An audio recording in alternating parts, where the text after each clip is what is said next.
Good morning everybody, and good morning all the participants to the Glasgow COP26, and good morning to those attending on YouTube. It's an honor for me to present today Finance for Tomorrow, the Paris Financial Place Cluster for Sustainable Finance. It's dedicated to sustainable finance, and this is live today from the French Pavilion at COP26. We do expect a lot from this COP, hoping that government will increase their commitment, their ambition, but also define the right trajectory to reach the Paris Agreement's objective. But as financial actors, we also have a role to play, and an important role to play, to accompany the transformation of the economy into a sustainable economy. For those who don't know Finance for Tomorrow, which has been created at the wake of the COP21, it's been created 5 or 6 years ago to bring together all private and public institutional players in the Paris Financial Center, those who are committed to creating a financial sustainable future, and also combining long-term investment with consideration of social and environmental challenges to reach the sustainable development goals of the Paris Agreement. I would like to share with you today's two major achievements and deliverable of the work that Finance for Tomorrow has been doing for the past 18 months or so. The first is the ecological and social transition required for a deep transformation of the economy. So we'll talk a little bit about impact finance in this first panel. ESG integration today is, I would say, a minimum base for achieving. It's the do no harm principle. It's a minimum base, but impact finance development is what can really help us bring positive impact and address social and other environmental issues in relation to this transformation. So impact finance today, the goal of Finance for Tomorrow on working on impact has been to really scale up impact finance, to really use it as a catalyst for the entire financial world to actually be able to take into consideration the transformation and the other aspect, environmental and social, of this transformation. The second roundtable that we'll have today is around the transparency and the accountability of the financial sector in relation to this transition journey. We need to demonstrate that our commitments are actually not just advertising or greenwashing, but are concrete, and we're able to contribute to this transformation of the real economy by showing data, by showing results, by showing how we've achieved the goals that we've put in the commitments. So we have two panels today, and with no further ado, I will actually moderate the very first panel. And at the end of the panel, which is on impact finance, we'll also talk about our pledge for impact, and actually one of the panelists will be making this announcement. So my first panel, I have with me, and I will join this panel sitting in a few moments, three panelists, Xavier Ploquin, who co-chaired the task force for impact at the Finance for Tomorrow Impact Task Force, Michael Delafosse, who's the mayor of Montpellier, and Thibaut Girardi, who's from 2 Degree Initiative. So with no further ado, I'll ask the first question while I'm getting seated to Xavier to actually launch this panel. So Xavier, as a co-pilot of the French Impact Task Force, can you explain a bit why we need to focus on impact finance and how impact finance is intending to transform the entire financial sector. Do you hear me? Yeah. Thanks, Thierry. I will say that we have to develop impact finance because impact finance is the finance that's intending to change the world. So it's a major shift in the way we have conceived financial products. As you mentioned, up to now we have developed, and it's now a huge amount of money, ESG investment. It represents trillions and thousands of trillions of investment products. But ESG is kind of a one flavor, do not harm principle. It means that if you invest in an ESG product, you know that it won't do harm to something. It can commit to making something better, but you can't really choose which kind of better you want. Impact finance incorporates the key principles of intentionality, additionality, and measurement in the financial product, meaning that with impact finance, you can ask your investment and your product to create additional impact and change, for instance, for the Sustainable Development Goals. So impact finance is still a very little amount of money under management today because it represents less than 1% of all the money under management.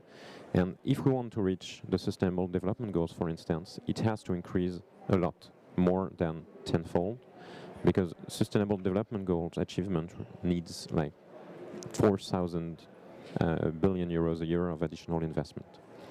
We have worked with the financial place of Paris to create a definition that will be broadly accepted in the Paris Financial Center, and that tries to incorporate those principles and adapt them to a broad scope of financial products. This definition, I will just sum it up in 2 lines, is that impact finance is an investment or financing strategy that aims to accelerate the just and sustainable transformation of the real economy by providing evidence of its beneficial effect. It's based on the pillar of intentionality, additionality, and impact measurement. It's a bit longer, but we don't have to explain that here.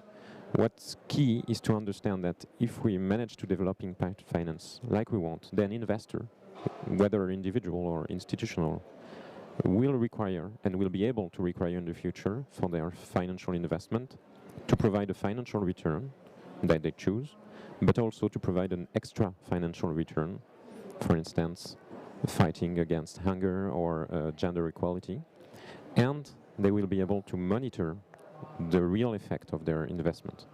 So it is really key to develop impact finance because it's the best lever to be able to give the investors the means to act through their investments.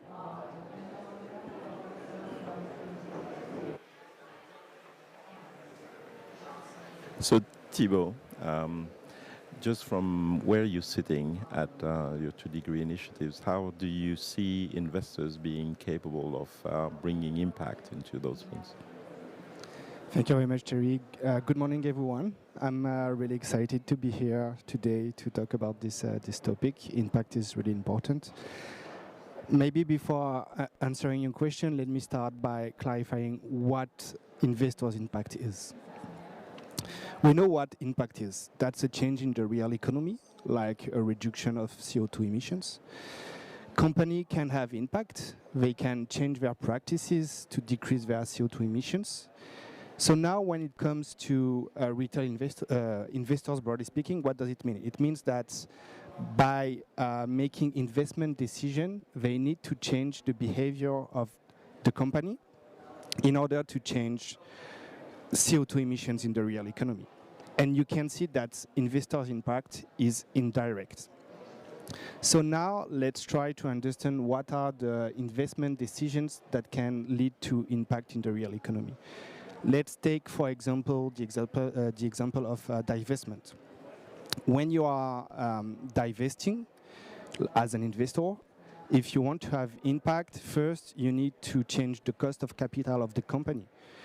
And that's there is a low probability that it will happen, for example, on liquid markets, because if you buy your shares, it's highly probable that another investor will buy those shares. But let's imagine that it happens. So you impact the cost of the capital of the company, then the company needs to see this increase as being significant enough to incentivize the company to change its practices. Like, for example, an investor divesting from Total, is the impact of the cost of capital significantly enough to require Total to stop activities in oil and gas, for example?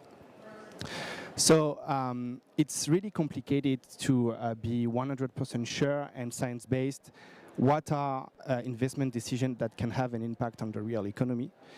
At this stage, the best that we can do is trying to understand what is the level of evidence that those investment decisions can have an impact. And for example, if we look at divestment again, at this stage, scientifically speaking, we only have theories. And when we look at shareholder engagement on private markets, for example, we have advanced scientific evidences. So this is what I call impact potential, the probability that an investment decision will have an impact in the real economy.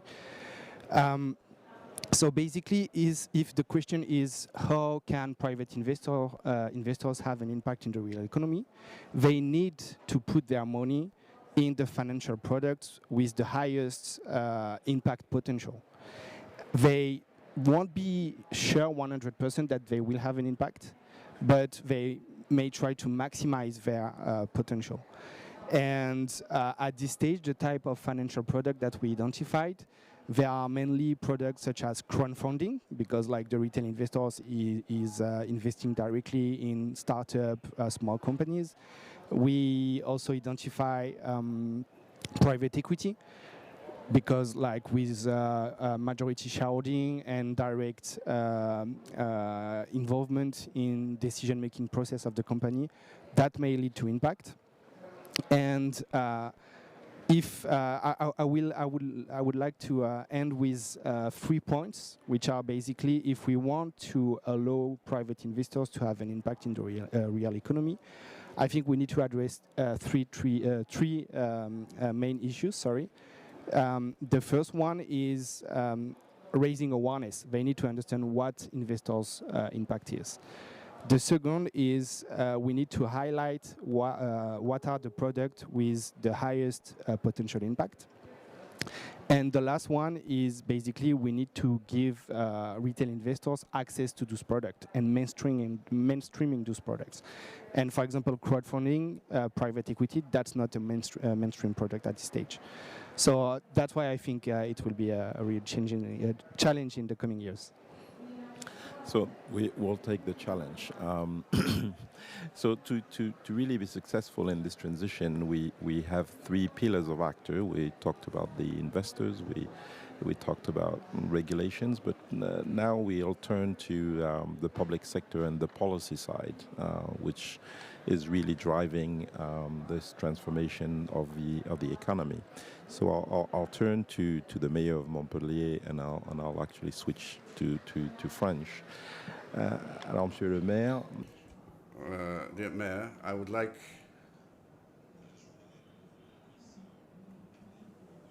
us to talk a little bit of the transformation that you intend to make and your policies in terms of transition.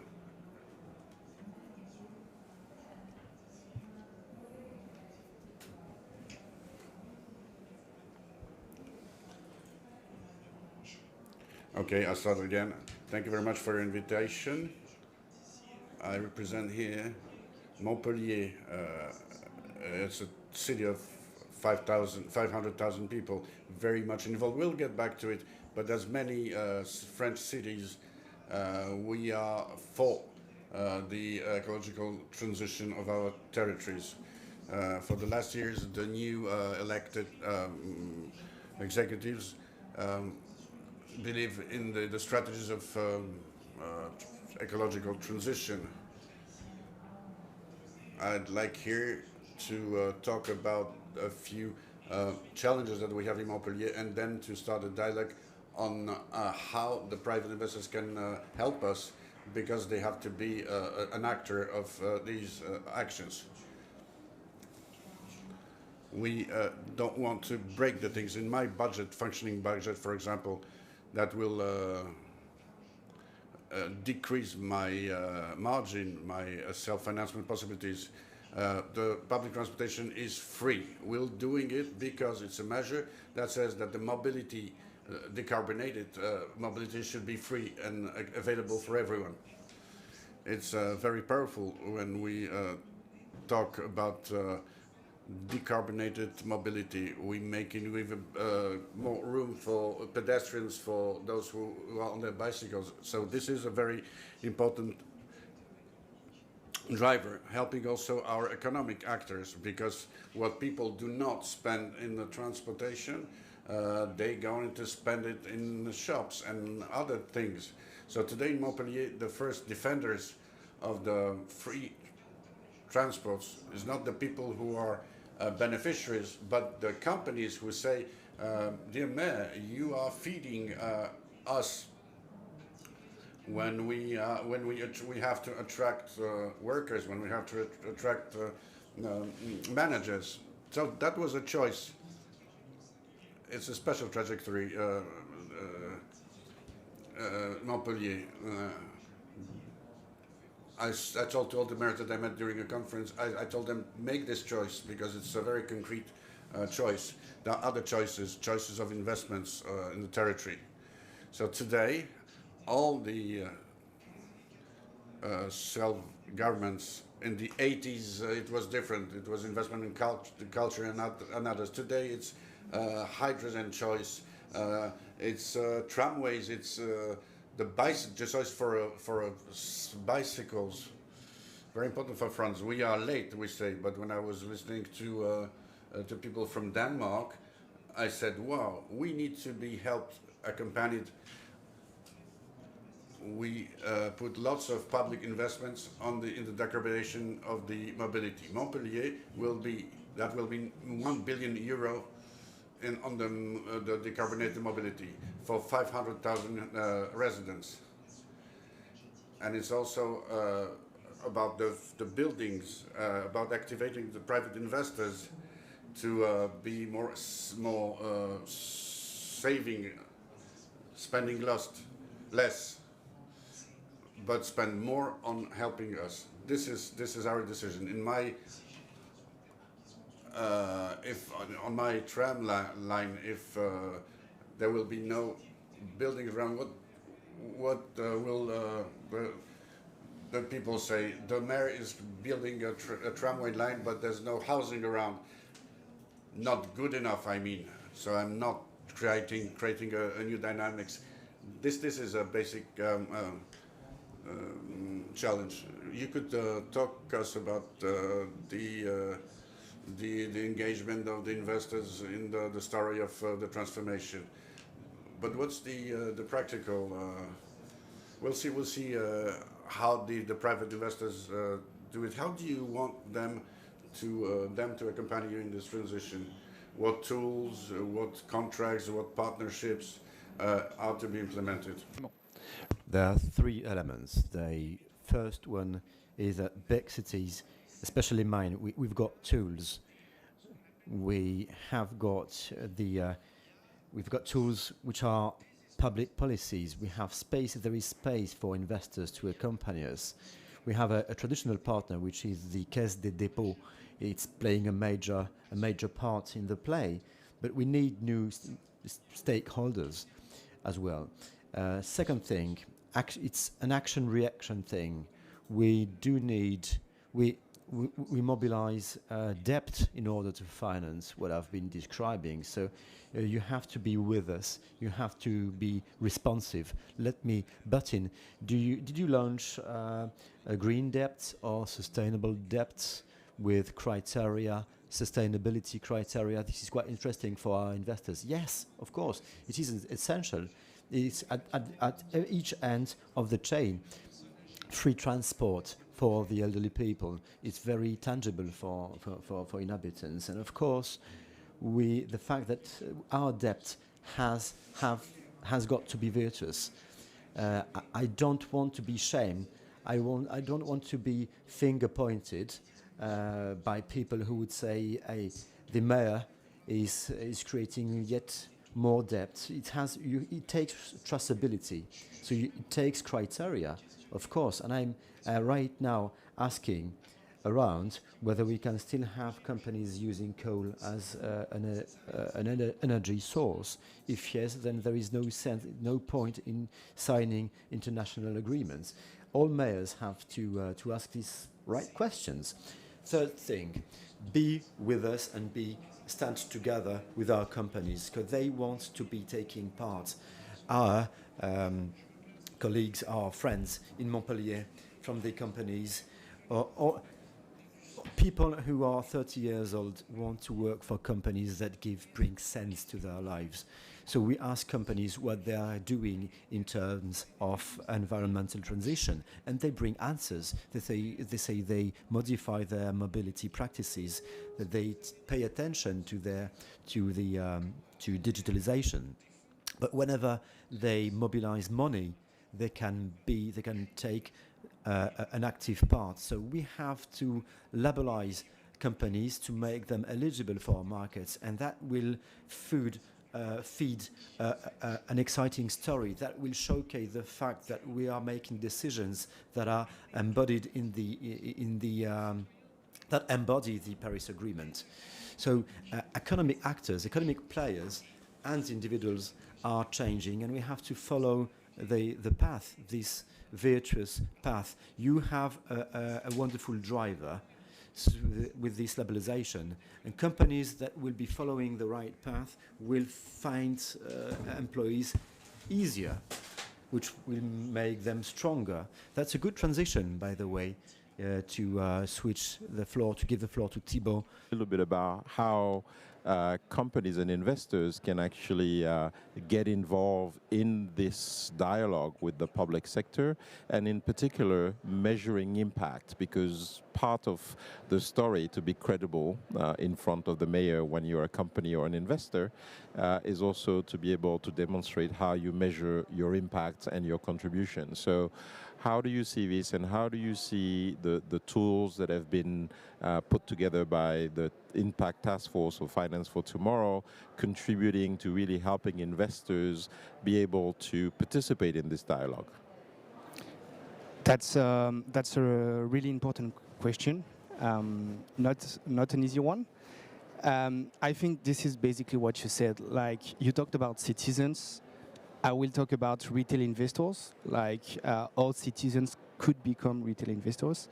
And what they say is that they want to have impact with their money. We did a lot of surveys, and in average, first 70%, 75% of the people to which we asked the question said that they would like to invest sustainably. And amongst them, 30% said that they would like to have impact with their money. And when they say that they would like to have impact, basically they would like to be able to say, if I put €1 in this financial product, it means X tons of CO2 reduction in the real economy. That's impact measurement, basically. This is what they want, but to be honest, at this stage, scientifically speaking, that's not possible to measure it. Let me explain why. As I said previously, if you want to measure impact, you need to make the link between the investment decision. First, let's start with the retail investor. You need to make the link between the financial product in which money is invested, the investment decisions of the financial institution, and what is happening in the real economy. And as you said, Xavier, this relies on three principles: intentionality, additionality, and measurement. You need first, with intentionality, to be able to show that what happened in the real economy happened because the investors wanted this to happen. Second, with additionality, you need to be able to explain that without the investment decision of the financial institution, nothing would have happened in the real economy. And last, with measurement, you should be able to say, okay, if we faced X tons of CO2 reduction in the real economy, X% of those reductions are due to the investment decision. That's not possible. I mean, at this stage, scientifically speaking, we can't, in all cases, measure the impact of an investor. And I think that's really important to understand this. And to be honest, I don't think that this will become possible in the near future.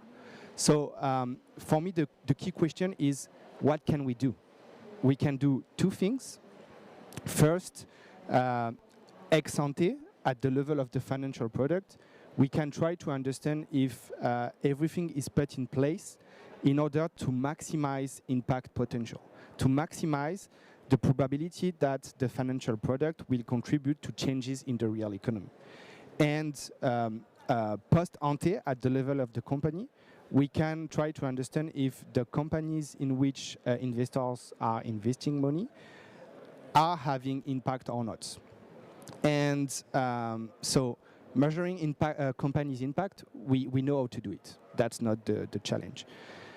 What we decided to address with Finance for Tomorrow and the Impact Task Force in France is trying to assess the impact potential of financial products.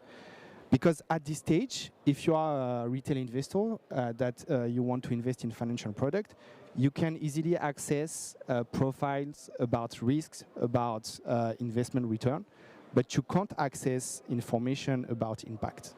So this is what we tried to do with the task force. And basically what we decided to do is to design a grid. So this is a grid including almost 30 questions. We have 4 sections. The first one is about the theory of change. What is your investment strategy to have impact? The second one is the implementation of this strategy. The third one is about measurement, and the last one is about communication.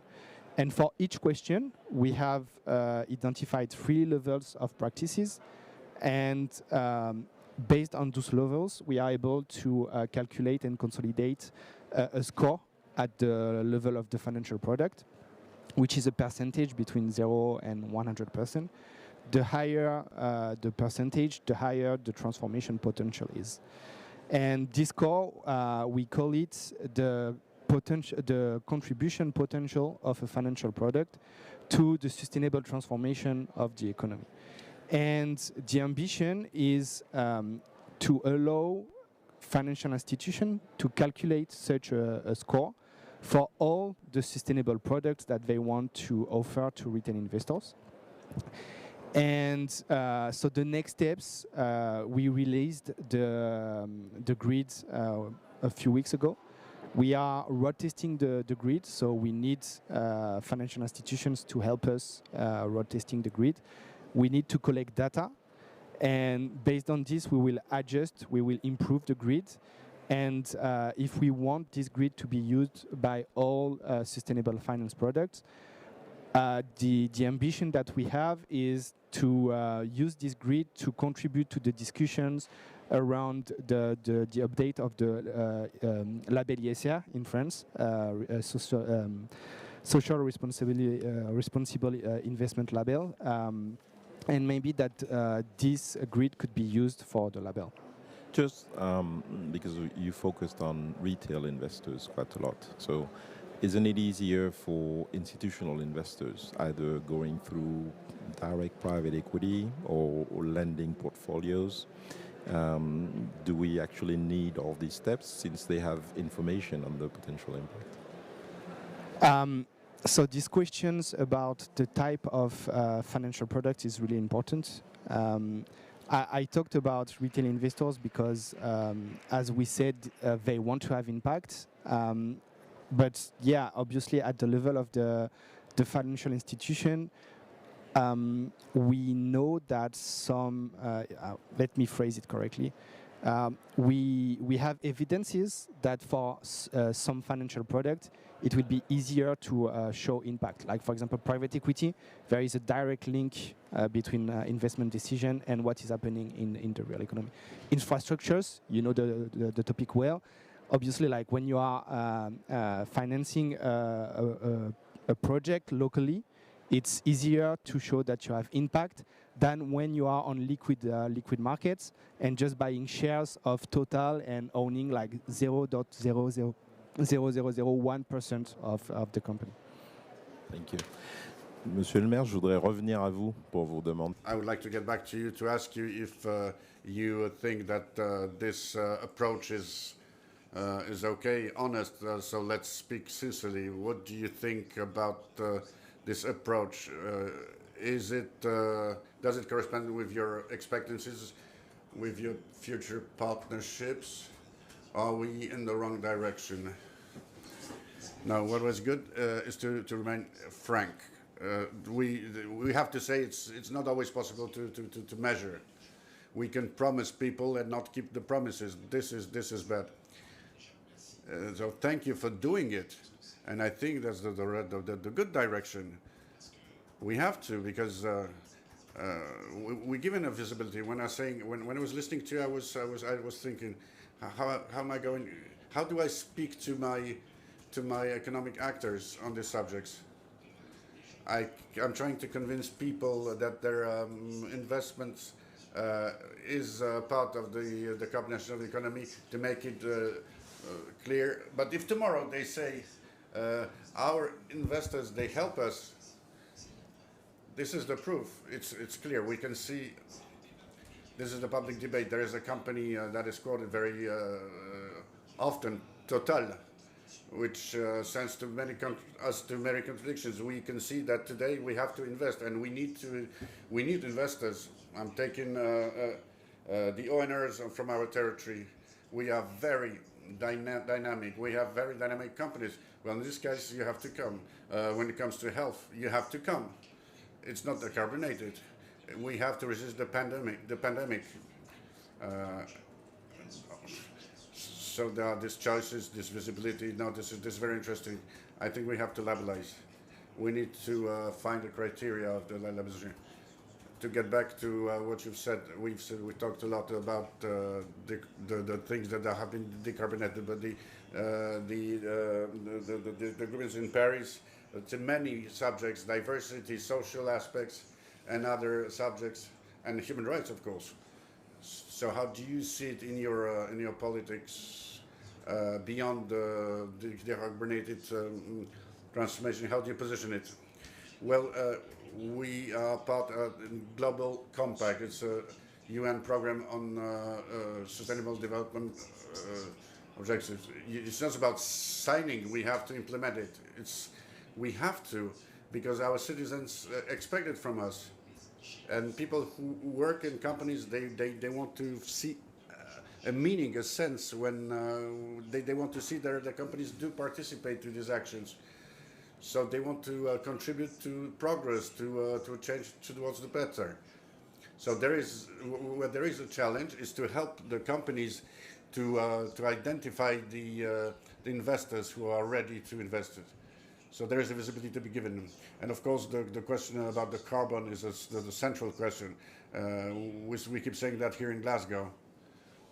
But I'll take an example, very concrete. When you have a great French bank who helped Sudan, the country, and this one was announcing making homosexuality criminal in Montpellier, this bank has immediately lost 1,000 clients. There's a choice of the consumers. So today there is a pressure, a legitimate pressure. People, citizens make choices.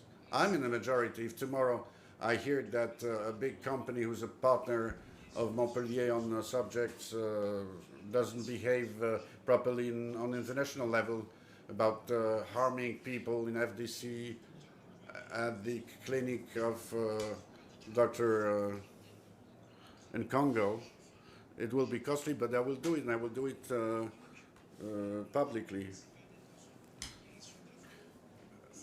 It's not about getting into conflicts, it's being an actor and showing that we are going in a defined direction. The transition term is correct because we're going from a state A to state B. It's a global approach that we have to promote decarbonated human rights. We don't want to participate in corruption, etc. Xavier. A very concrete example of what you're doing in your own business, in particular in this region, in relation to impact and carbon reduction. Yes, for instance, what we do, I work in Meridium, I should have said that before, but in the region of Occitanie we're developing anaerobic digestion and GNV stations in which we use the local biogas. And we're measuring the impact, we're measuring the volume of carbon, the number of buses and trucks and the avoided waste. And we're reporting that mostly for institutional investors because we are private equity, so we are not accessible for individuals. But we're trying to increase, we have 25 years to increase the impact of our investment, so that's what we're doing. So I think the last question will actually come to you. There is the Xavier, an impact pledge that is being raised at the moment in the Paris Financial Place. Can you tell us something about this? Yes, thank you, Thierry. We're very happy to release today the pledge for the development of impact finance from the Paris Financial Center. It crystallizes the work that we have described and discussed from the impact group of the Paris Financial Center, and it requires three kinds of investment from the signatories. First, I should have mentioned that we're very happy to have more than 81 signatories representing the biggest banks, insurance company and asset manager in France.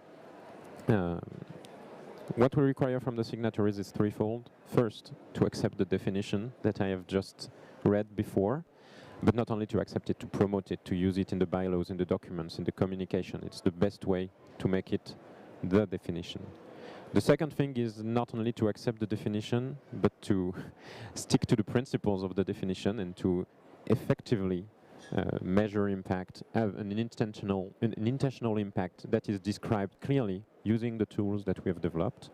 And finally, we require the signatories to promote the definition also from the regulatory and the market framework point of view, because we think that regulation is a very strong lever to get to impact. Today we are releasing the pledge, and I would like to thank everyone that participated in the work and the signatories. And we hope to have many more, because it's not everyone on the Paris Financial Center yet, because it's very recent. And we would like to take advantage of the COP to maybe make this pledge not a national pledge, but a European pledge and maybe a global one. Well, thank you, Xavier. So, I mean, we've had a very interesting discussions with all different parties, but it clearly shows that in relation to impact finance and in relation to supporting this transformation of the world, this dialogue between private and public is just essential. So thank you all of you for participating in this panel. And I would, we don't have a big public, so they won't maybe clapping so much, but I would like to introduce the new panel that Pauline, our Executive Director for Finance for Tomorrow, will be chairing.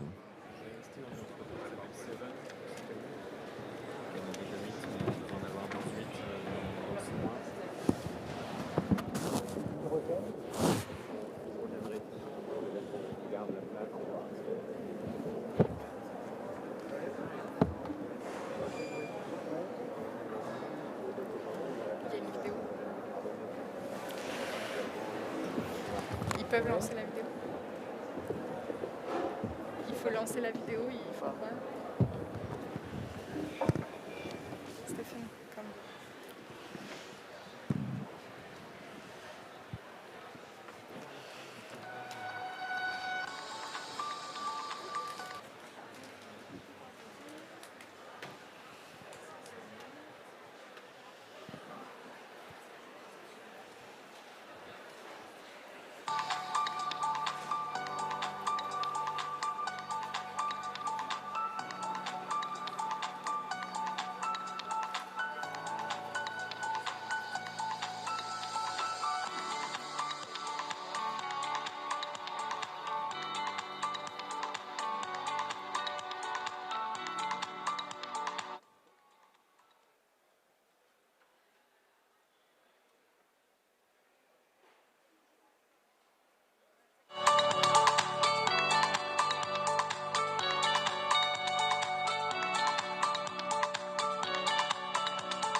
déjà allumé.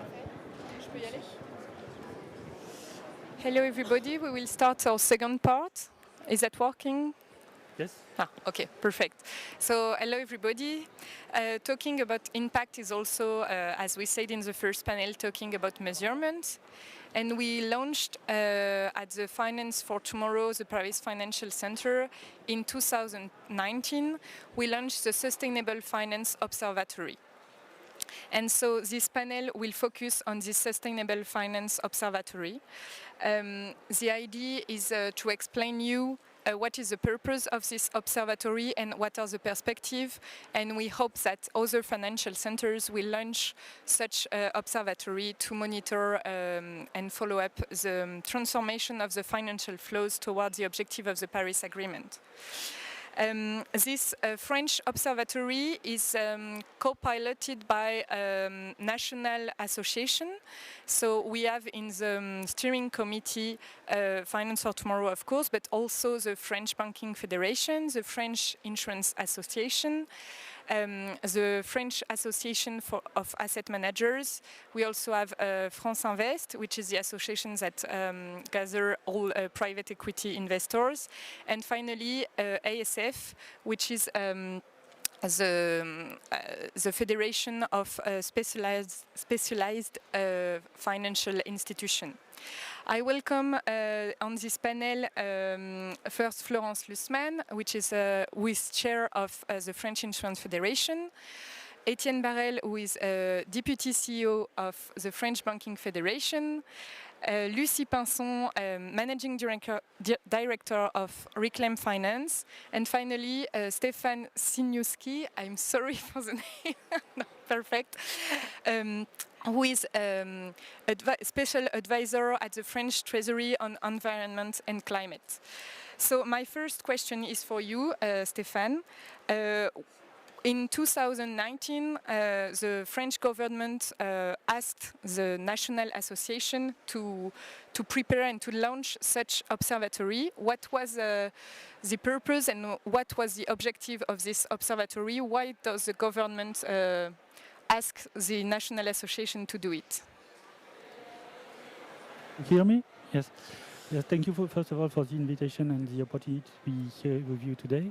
Well, actually, when Bruno Le Maire requested the Paris Financial Marketplace to launch that Sustainable Finance Observatory, it stemmed from three strong convictions he had. The first one, I believe, is that the financial sector is key to the implementation of the Paris Agreement and its now famous Article 2.1c, shifting from the billions of public finance to the trillions of private and blended finance.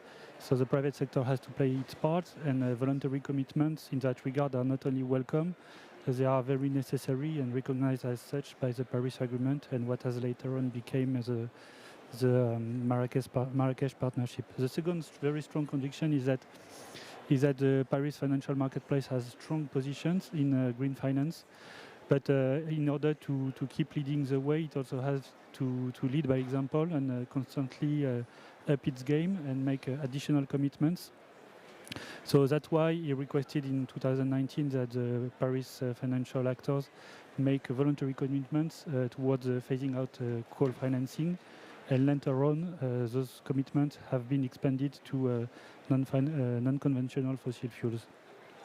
And the third and perhaps even most important of all conviction of our minister is that commitments without transparency are meaningless, and they need to leverage on reliable and open access data. In Europe and in France in particular, we have a long experience of ESG reporting, and we know that reporting can make a difference, but to be fully effective, they need to rely on reliable and accessible data. That's why currently such a large part of the sustainable finance agenda at the European level is devoted to the standardization of data. And that's also why in 2019 we requested the launch of that observatory. Thank you. Thank you. My next question is for you, Florence. Why does the French Insurance Federation join the observatory? What were your expectations, and what can we find on this observatory? Invitation today. Let me perhaps just remind you that the French insurance sector already in 2017 decided to release annually a study aimed at measuring the integration of the ESG criteria in our investment strategies. So we were, of course, very pleased to set up a comparable initiative, but at the level of the global financial sector in France. The observatory indeed is an ideal tool to enhance transparency and to monitor the progress of our sector. And I think it's a tool that shows the deep commitment of our sector towards sustainability. Now we can track the results, and even for insurance we can track them since, as I said, 2017. And this demonstrates that we are fully engaged on a net zero pathway. Let me just give you some examples of that. Last year, in 2020, our green assets grow by more than 30%, and now they account for 5% of the global assets under management. Second, we are, since 2017, implementing sound strategy to exit from the coal sector. In fact, we have divested more than 3 billion euros, and now coal is representing less than 1% of our assets under management. Maybe I could add that 75% of our assets under management are covered by an ESG, including climate analysis. And finally, we believe that the observatory is a very good place of exchange to exchange on methodologies, for example, and solutions, because it's not the end of the road, it's only the very beginning. We still need a lot of work, of scientific work, and also on the work on data and comparable data. Thank you, Florence. The same question for you, Etienne. Why do French bankers decided to join the observatory, and what are your expectations toward this observatory? Thank you, Pauline. Well, I'm a former banker and former manager of large commercial teams. And according to my experience, what is very efficient to incentivize your teams is to have a transparent set of KPIs, to measure them regularly, and to communicate them regularly as well. And it's why we joined the observatory, because the observatory is exactly that. That is a neutral third party which set transparent KPIs, which follows them year by year, and it creates competition, a very sound competition between ourselves, between insurance, banks, asset managers, private equity firms, and also inside the scope that I represent, between banks, because all of them want to show that they are more committed, more involved, more efficient than their competitor. So that's why we joined it, because we think it's a very efficient tool. And I think that there is a strong link between the financial world and the real economy. The more the financial world help real economy to make global and just transition, the better. So that's why we joined it. Thank you, Etienne.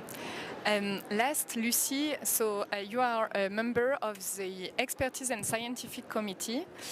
Maybe just an explanation. When the observatory was launched, the steering committee decided also to have an expert and scientific committee to ensure the credibility of the indicators published on this observatory. So Lucie, you are managing director of Reclaim Finance, and you accepted to join this scientific committee. Can you explain why and what is the role of this scientific committee? Thanks for being indeed, because it doesn't seem obvious for many people. Why did I decide to join this committee?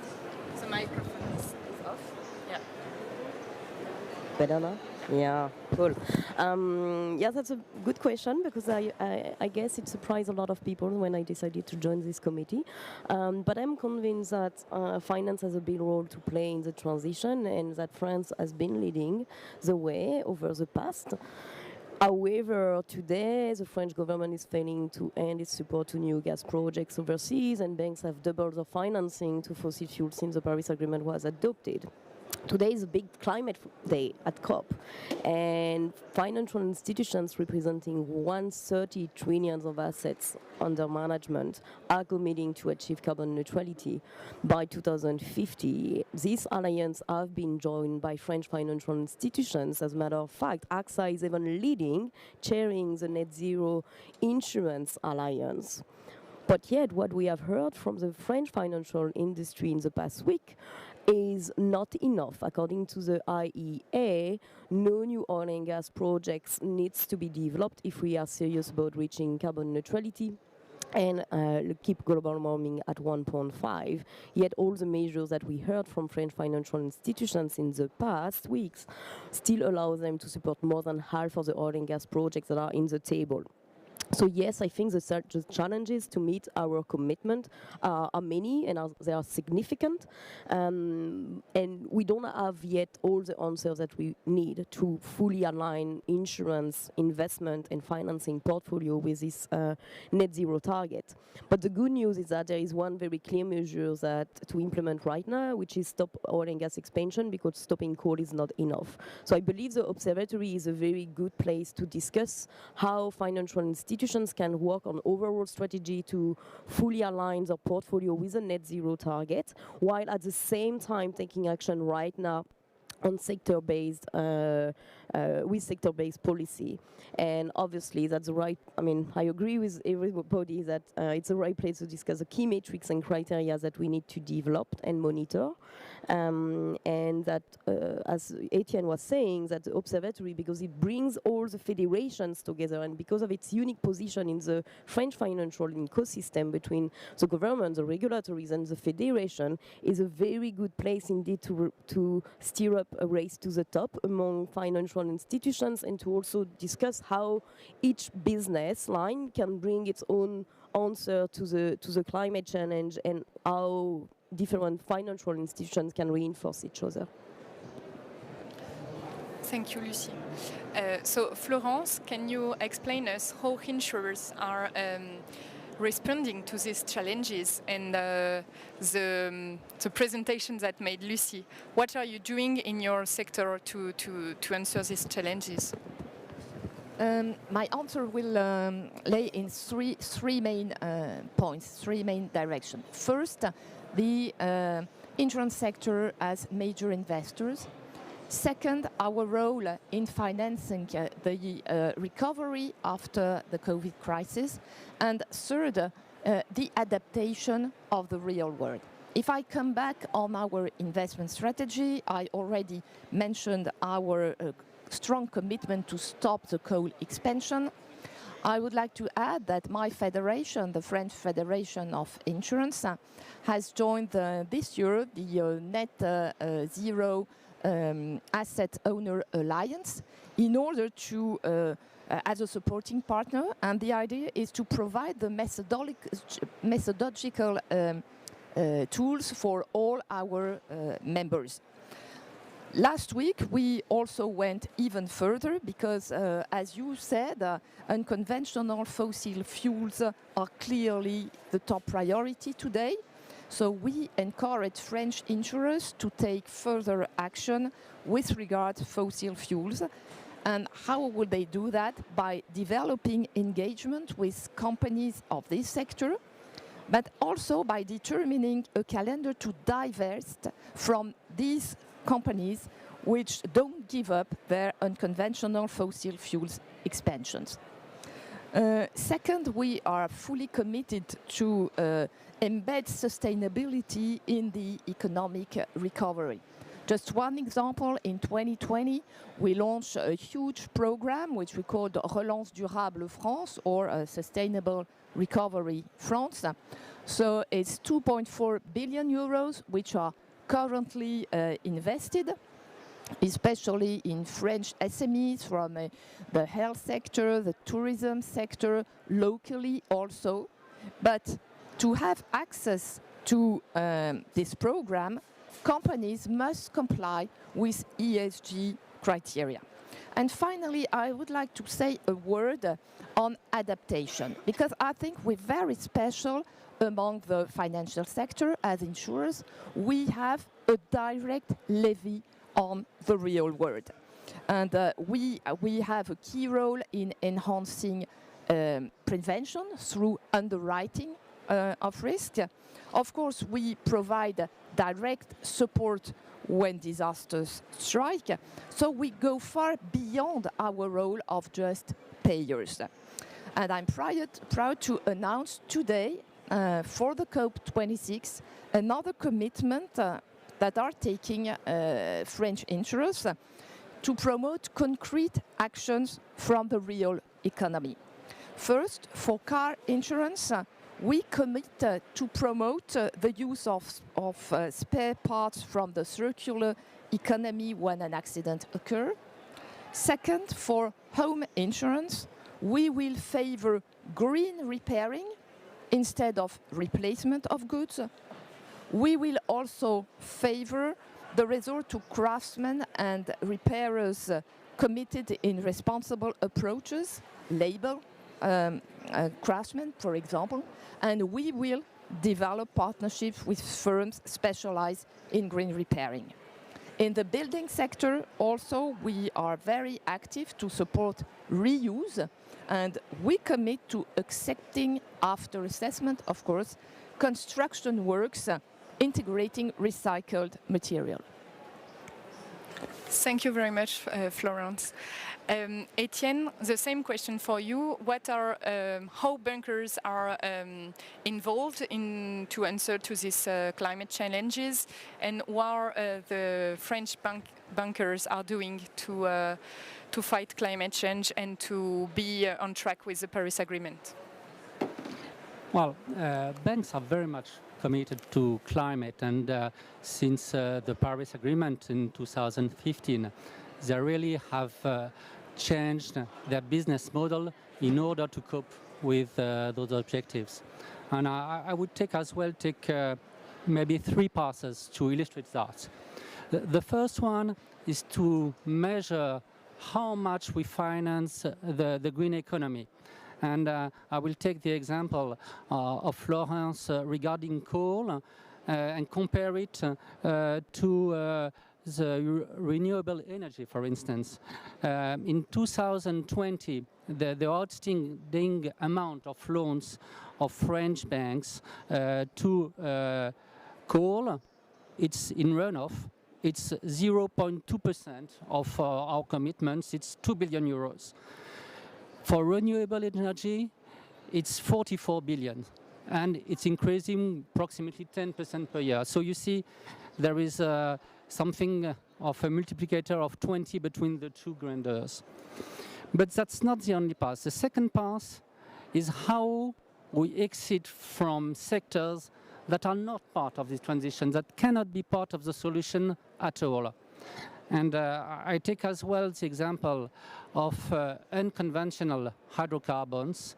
And in 2021, the 6 major French banks have for the first time taken a common pledge to stop financing, be it dedicated projects, be it companies with more than 30% of their activities dedicated to unconventional hydrocarbons, in order to give a clear signal to the industry that they must, in an ordinary way, exit from unconventional hydrocarbons. And in 2022, we intend to continue this work in order to set precise dates of complete exit, if possible. But I guess that's the main part is the third one. It is to accompany the global economy in its transition. That is to span the complete economy in a socially responsible, inclusive and just way to achieve this transition. So in a nutshell, it's how French banks are seeing their role. It's with the current situation of a carbonated economy, how can we help and finance the transition towards an economy that as a whole will comply with the Paris Agreement? Thank you. When talking about greening finance, it's not only private finance but also public finance. Stéphane, what is the French government doing to green its own finance?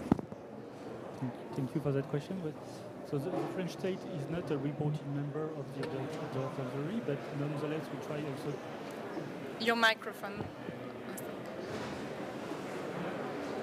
Is it working? Yeah, better. Yes, now it's working.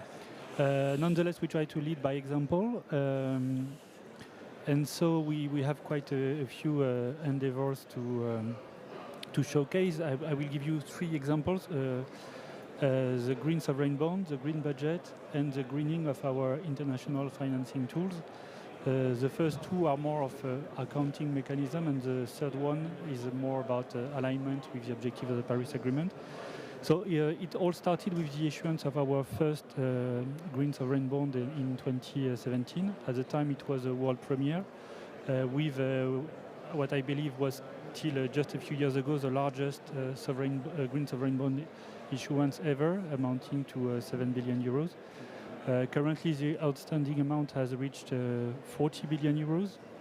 And what is interesting is that from the start we tried to set the highest possible standards in terms of external review with three layers, and the third one being the establishment of the Green Bond Evaluation Council, which is composed of 9 high-level international experts whose task is to review annual assessment report of the environmental impact of the green bond expenditures.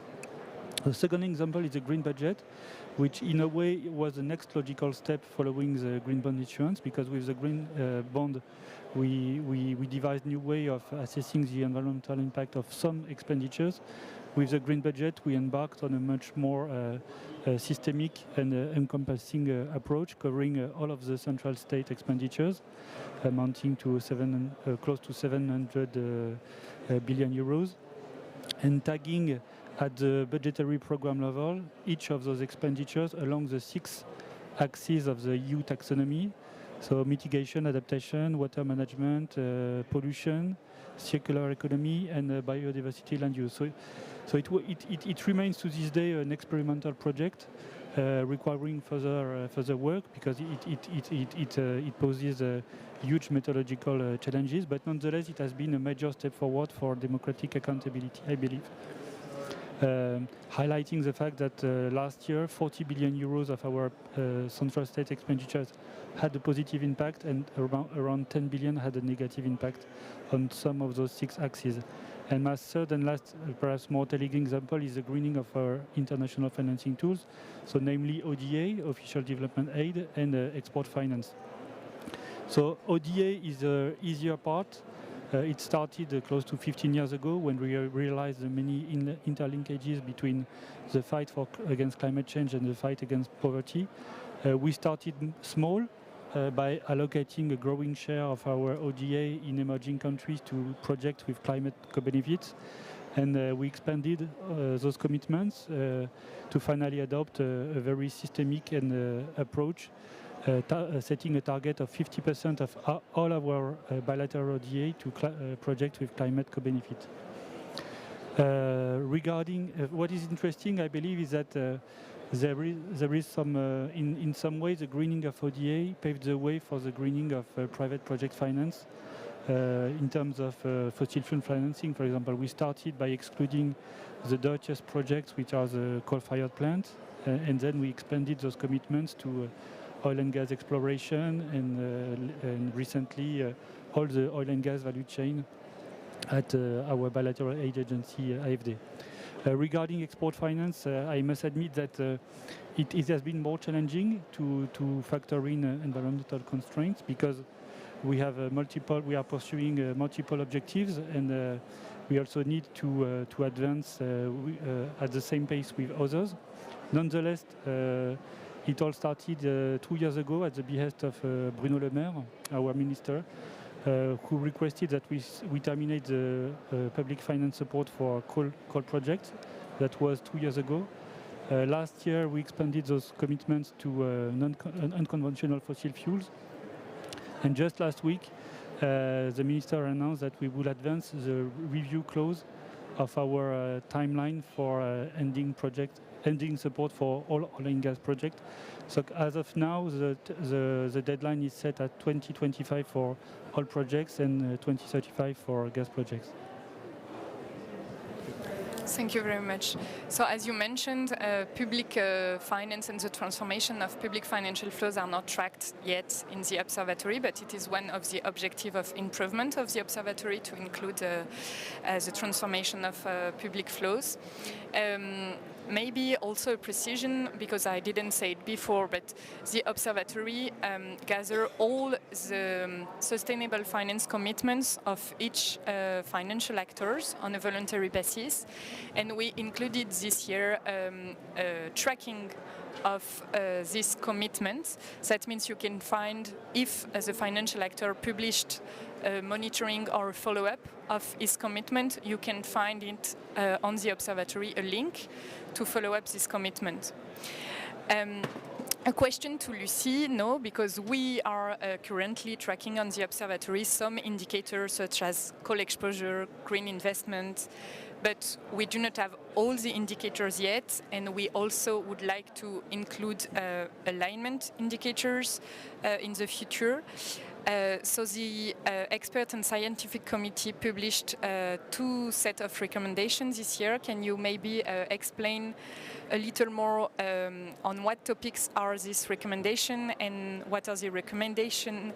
What are the expectations of the scientific committee to improve the observatory and the way we track the transformation of practices and financial flows? Sure, so we published 2 sets of guidelines, and one of them is divided in 2 parts. The first set of guidelines is about overall alignment of insurance, investment and financing portfolio with a net zero target, and the second set of guidelines are about coal and non-conventional fossil fuels. And just this choice of guidelines already underlines the need that, yes, we need to work on overall strategy, but there is an urgency to already stop supporting the expansion of fossil fuels, and we have enough data available already now to take immediate action to achieve far-reaching and important greenhouse gas emissions reduction targets. So the first one about alignment, and obviously I will encourage everyone who is interested to go on the website, because I'm only gonna give like a glimpse of all the work that has been done and put into the production of these guidelines. But for the first set of guidelines about alignment, one thing that the expert committee has made very, very clear is what kind of indicators and criteria do financial institutions need to report. The first one is obviously what is the scenario of reference that financial institutions use. Is it a 1.5 scenario or 2 degrees scenario? What are the hypotheses of this scenario, especially in regards to overshoot or reliance on CCS and CDR?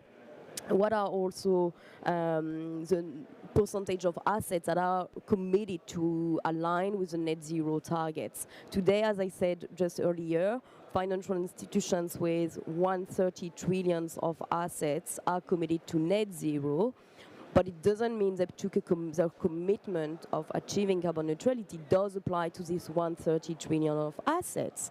Just looking at the announcement that has been made on Monday by 43 asset managers, they are committed to align a share of the portfolio with the net zero target, but this commitment only covers 35% of their assets under management, meaning that 65% of the assets are not being tracked and are not being transformed in order to achieve carbon neutrality. So that's clearly one indicator that we would like financial institutions to report to the observatory. What is the share of the assets of the financial services that are actually committed to achieve carbon neutrality? And another thing is the annual reporting of the indicators to really track the progress and make adaptation accordingly. The second set of guidelines that we published actually in January was on coal, and I won't go into the details because financial institutions in France have done most of the work on the coal sector. However, when it comes to the big criteria that they have been adopting, however, either is it for coal or for oil and gas, we see that a couple of criteria or main rules for action that needs to be followed and that we integrated both into the guidelines that we published earlier this year on coal and that we published in September on non-conventional fossil fuels. The first one is that obviously the commitments that are being taken needs to be easy to read, easy to understand and to compare between financial institutions, and that here we can see that there is still work to be done because the federations are not reporting progress even on the coal sector in the same way. Then the second one is report also back to what kind of the share of assets that are being covered by commitments, is what kind of financial services are being covered in order to make sure that there is no pick and choose behavior being followed by some financial institutions, and this concern has been shared also by the French regulatory SCPR and IMF. Finally, there is a big attention to what kind of metrics are more relevant to track the progress and track how financial institutions does impact or not impact the climate. And either for coal or for oil and gas, there is a big recommendation by the scientific committee to use the share of production or reserves for company when excluding or when identifying or tracking the exposure of a portfolio to the coal sector. We see financial institutions usually exclude, and Etienne says that, mentions the 30% criteria that the French Banking Federation has been using for the non-conventional sector. That's one thing, but the step after is to define what is the metric actually to define this 30%. And the observatory is very clear that the revenues, the share of revenues might not be that relevant when we are talking about climate impact, and that the share of production or reserve might be more meaningful. Another thing that the observatory has been working on is what kind of database can financial institutions use to also identify their own exposure and then take action on specific sector. One of the databases that is being recommended is a global coal exit list that has been published by the NGO Agricole in 2017, and the global oil and gas exit list that is going to be launched tomorrow here at COP, and which is going to cover the oil and gas upstream and midstream industry. On non-conventional fossil fuel, which is the last set of guidelines that we have been focusing on, maybe first a word about why did we pick unconventional fossil fuel, why the IEA made it very clear that we actually need to work on the whole oil and gas sector.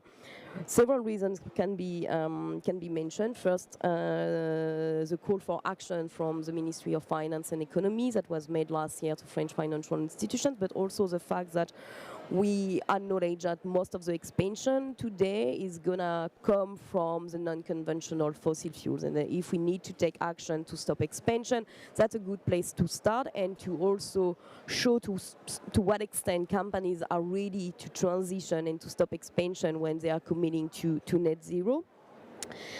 We worked first on the definition of non-conventional, which is a very controversial topic, and because there is no agreed definitions, but the observatory, through its committee, made one definition. So in order to identify, so to put under this label the tar sands, the shale industry, which are the two sectors that have been tackled by the French Banking Federation, but also coal, bane methane, extra heavy oil, ultra deep water or Arctic drilling, etc. Because we took a comprehensive approach that intends to not only look at the dirtiest oil and gas sector, but also at the main objective, which is the protection of ecosystem services. And finally, in our guideline, we work both on a set of engagement criteria and exclusion criteria to say that financial institutions should stop supporting new projects in these sectors to make direct sense. And then when it comes to the companies, there is a need to also exclude companies that are the most exposed to these specific sectors. That's the Banking Federation's commitment, but to also make sure that we push companies in the right direction, putting clear deadlines to when they need to stop expanding expanding if they want to remain a client of the insurance and investors and the banks industry from France. And that's more like the kind of commitment that we saw from the French Insurance Federation last week about engaging clients right away with and asking them to stop expansion, and if not, they might be excluded from the portfolio. So that's the overall approach of the guidelines, with another big demand that has been made, the need to go beyond non-conventional and to apply some of the approach or demands that can be made through engagement to companies to also oil and gas, which are the reduction of methane emissions and the reduction of emissions that are already that are connected to projects that are already existing. Yes, we need to stop expanding, but we also need to make sure that existing fields, existing projects get cleaner if we want to achieve our goal of 1.5. Thank you very much, Lucy, for this explanation. So now all the members of the observatory will work on this to analyze carefully those recommendations and see how we can progress and integrate them. Stéphane, the One Planet Summit initiative just launched last week, an initiative called the One Planet Data Hub. Can you tell us if the French Sustainable Finance Observatory inspired this initiative, and also what are the expectations of the French government for the Sustainable Finance Observatory in the coming months and years? Thank you. So, well, we try to work, I would say, along two axes. On the horizontal axis, we try to broaden the initiative we have launched with the Sustainable Finance Observatory. That was the main purpose of the One Planet Data Hub that was launched last week by President Emmanuel Macron.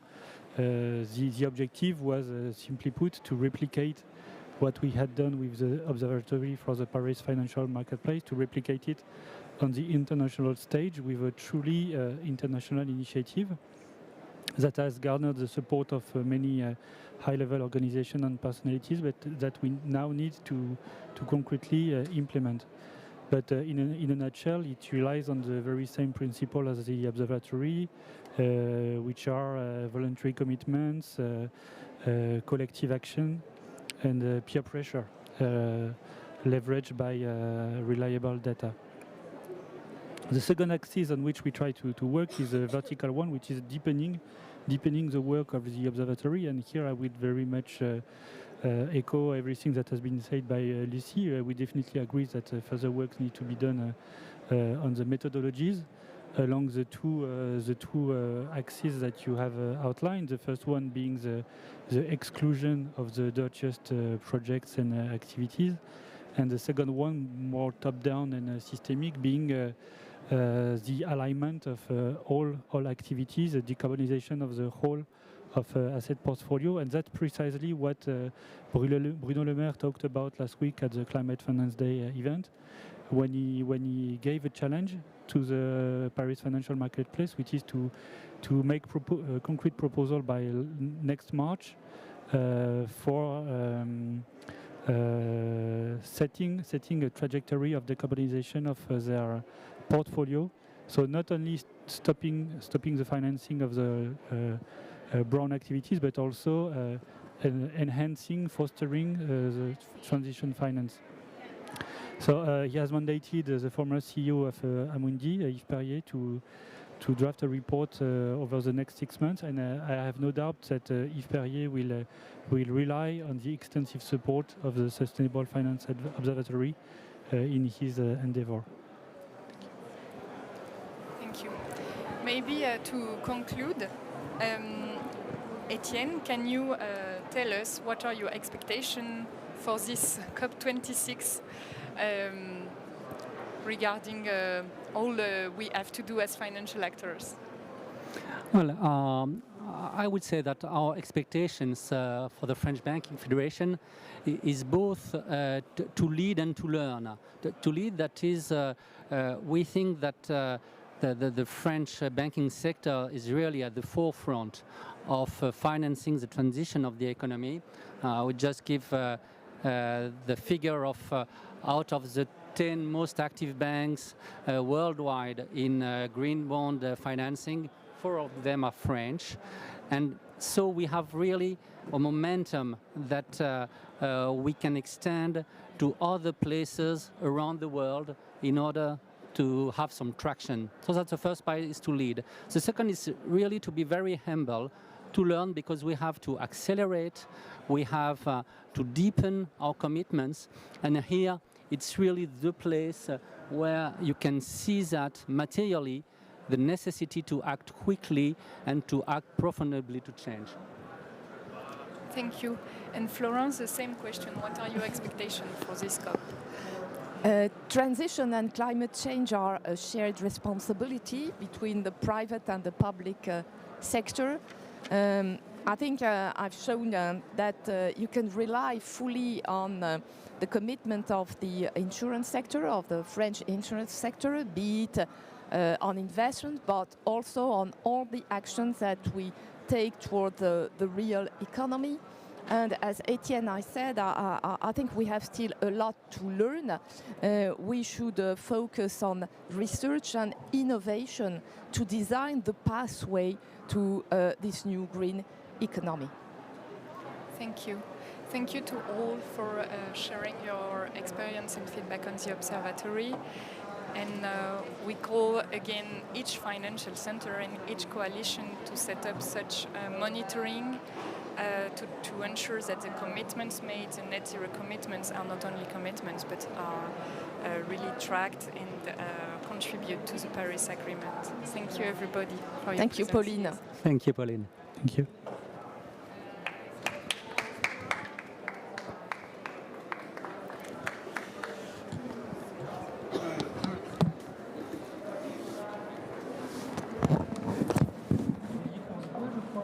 Oui, ce serait bien à un moment qu'on puisse échanger. Maintenant, c'est peut-être le mieux, non? C'est pas moi qui. C'était prévu maintenant, c'est ça? Ah bah très bien.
C'est bon?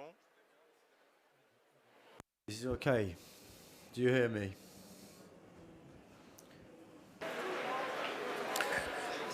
Good afternoon.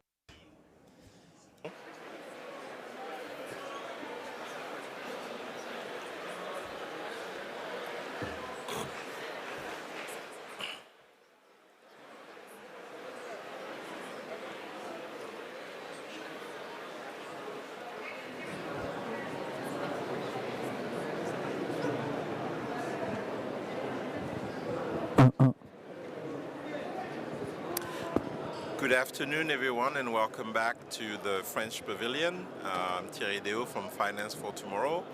And after our sessions this morning about impact finance and our sustainable finance observatory, we welcome you back here for a session on just transition. We know that the climate change is actually bringing a number of consequences, and probably not all the positive ones, but in terms of social and environmental impact, there are a number of things that need to be looked at when going into the transition. So Finance for Tomorrow has launched back in June this year a coalition of investors to actually work on such consequences and notably the social consequences of the challenges. And the idea of this coalition is threefold. It's really about engaging all companies around the concept of just transition and integrating the consequences and the mitigations of such consequences in their own strategy. The second is to promote best practices in terms of the environmental transition. And finally, to facilitate the collaboration between investors and business, because it's quite important that those two sides work together to be successful in this just transition. So this coalition has had a number of signatories, and I do invite all our international participants today to join in and make it grow. And we'll have a panel here to discuss what is just transition, what it entails, all the other deliverables that this coalition is proposing to have. In particular, and I think that's very important, there is one around data and a data hub to really collect all the data to help companies and financial institutions in terms of their implementation of a just transition strategy. So without further delay, I will introduce Pauline Becquet, who's the Executive Director of Finance for Tomorrow, who will moderate the panel, and she will introduce the panel. Thank you.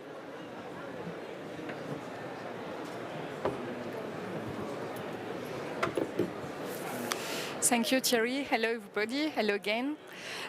So to talk about just transition today, I welcome first Christophe Jacobi, which is chairman of Ircantec, Nathalie Layani, CSR director of Caisse des Dépôts, Eric Campos, CSR director of Crédit Agricole and CEO of Fondation Grameen Crédit Agricole, and Léa Miomandre, who is ESG analyst at Odo. And Odo is part of the Just Transition Coalition, and so does Caisse des Dépôts.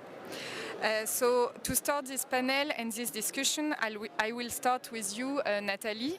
We often hear that the just transition carries the risk of being less demanding on climate and environmental issues. In your opinion, how to address the essential topic of just transition while remaining a bit on the climate targets? Hello everybody, I'm very pleased to be with you and to talk about just transition from the COP26 because it is a really very important issue, and let's make it clear from the very start, just transition should not be an alibi for less climate action. It should really be a way to make climate and environmental transition happen. At least that is the way all the participants to the Just Transition Coalition elaborated by Finance for Tomorrow are convinced about.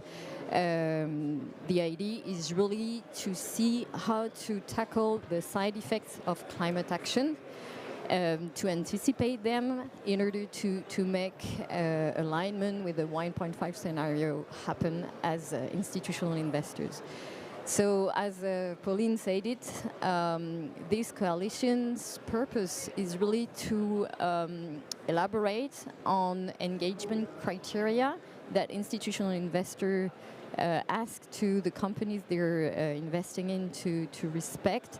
And these criteria add to the other engagement criteria that we ask the companies that are in our portfolio to respect. So very concretely, it means that when we engage a company in the sector of fossil fuels, for example, we do ask this company to present an ambitious climate strategy and a strategy of alignment on a 1.5 scenario on the 3 scopes.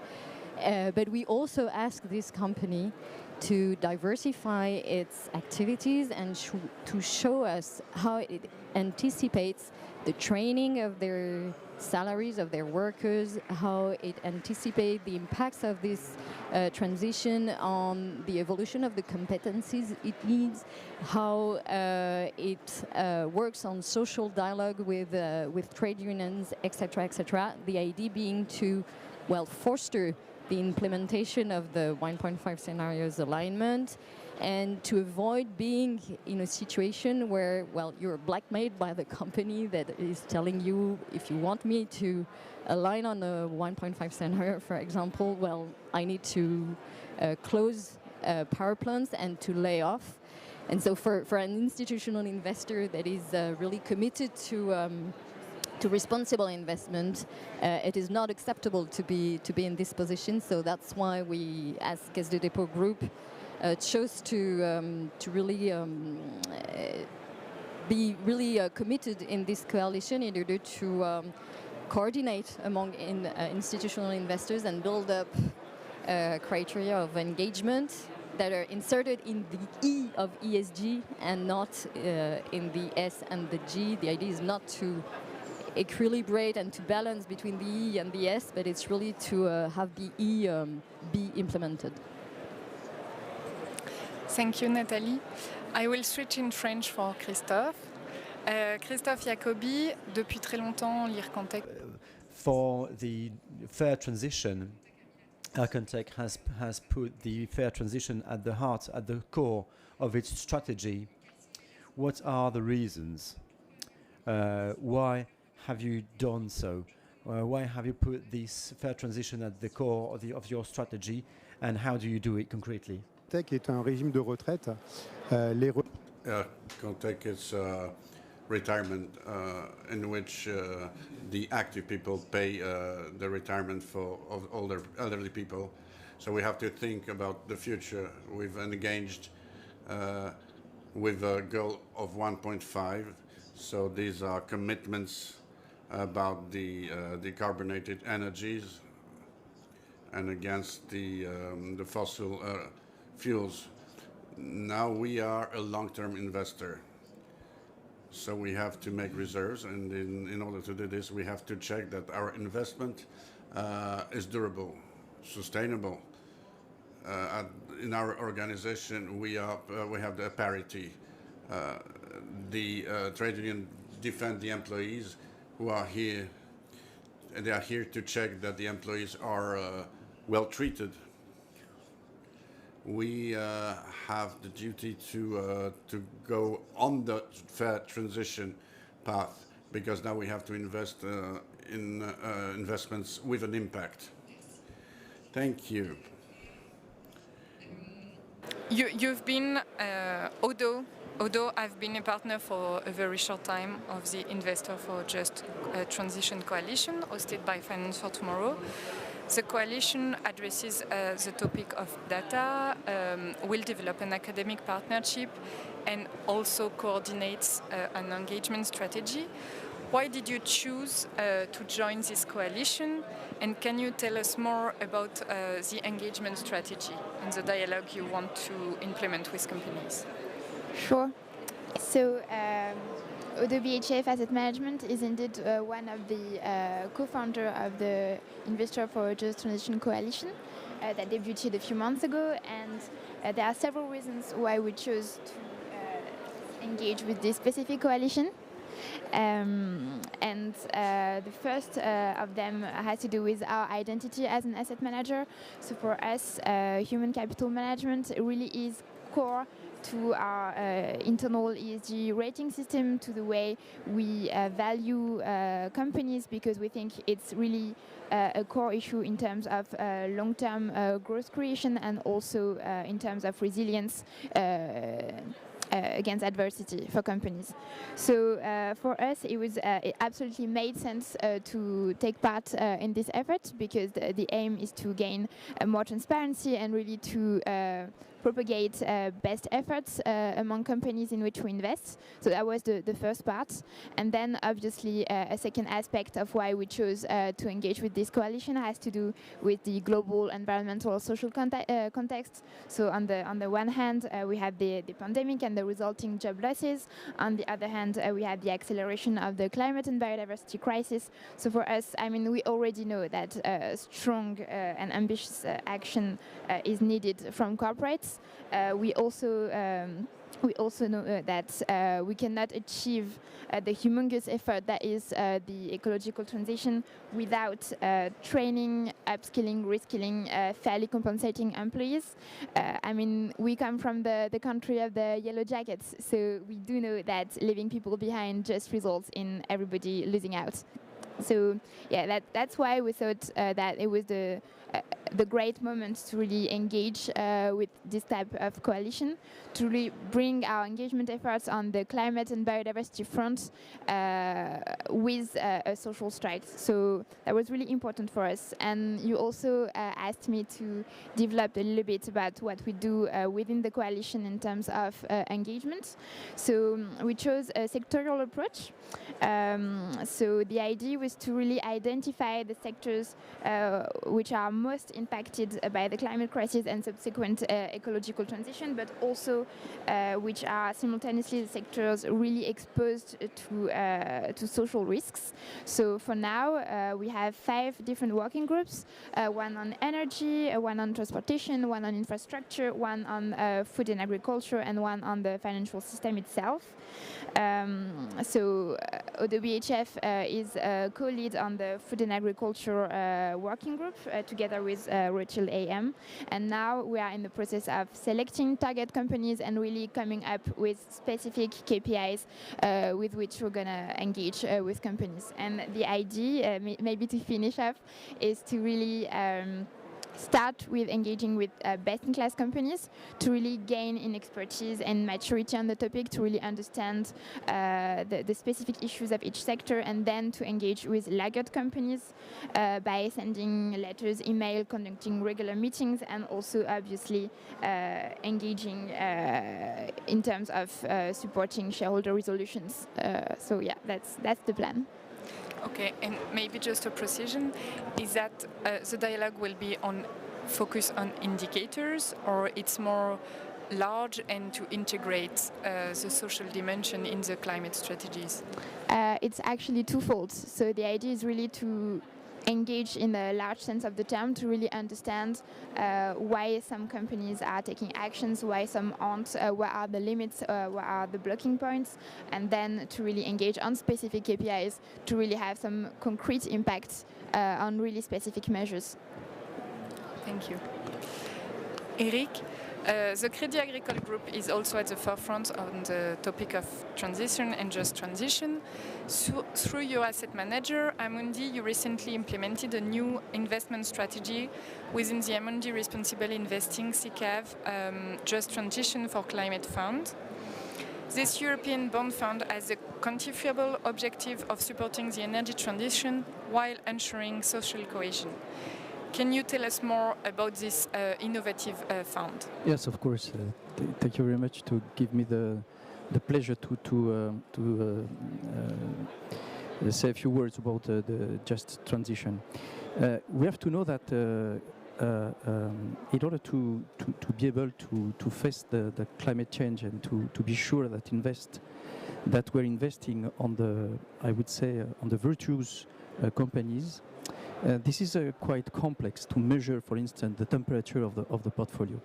So there is no clear vision, and we are working on the way to assess I would say to assess the way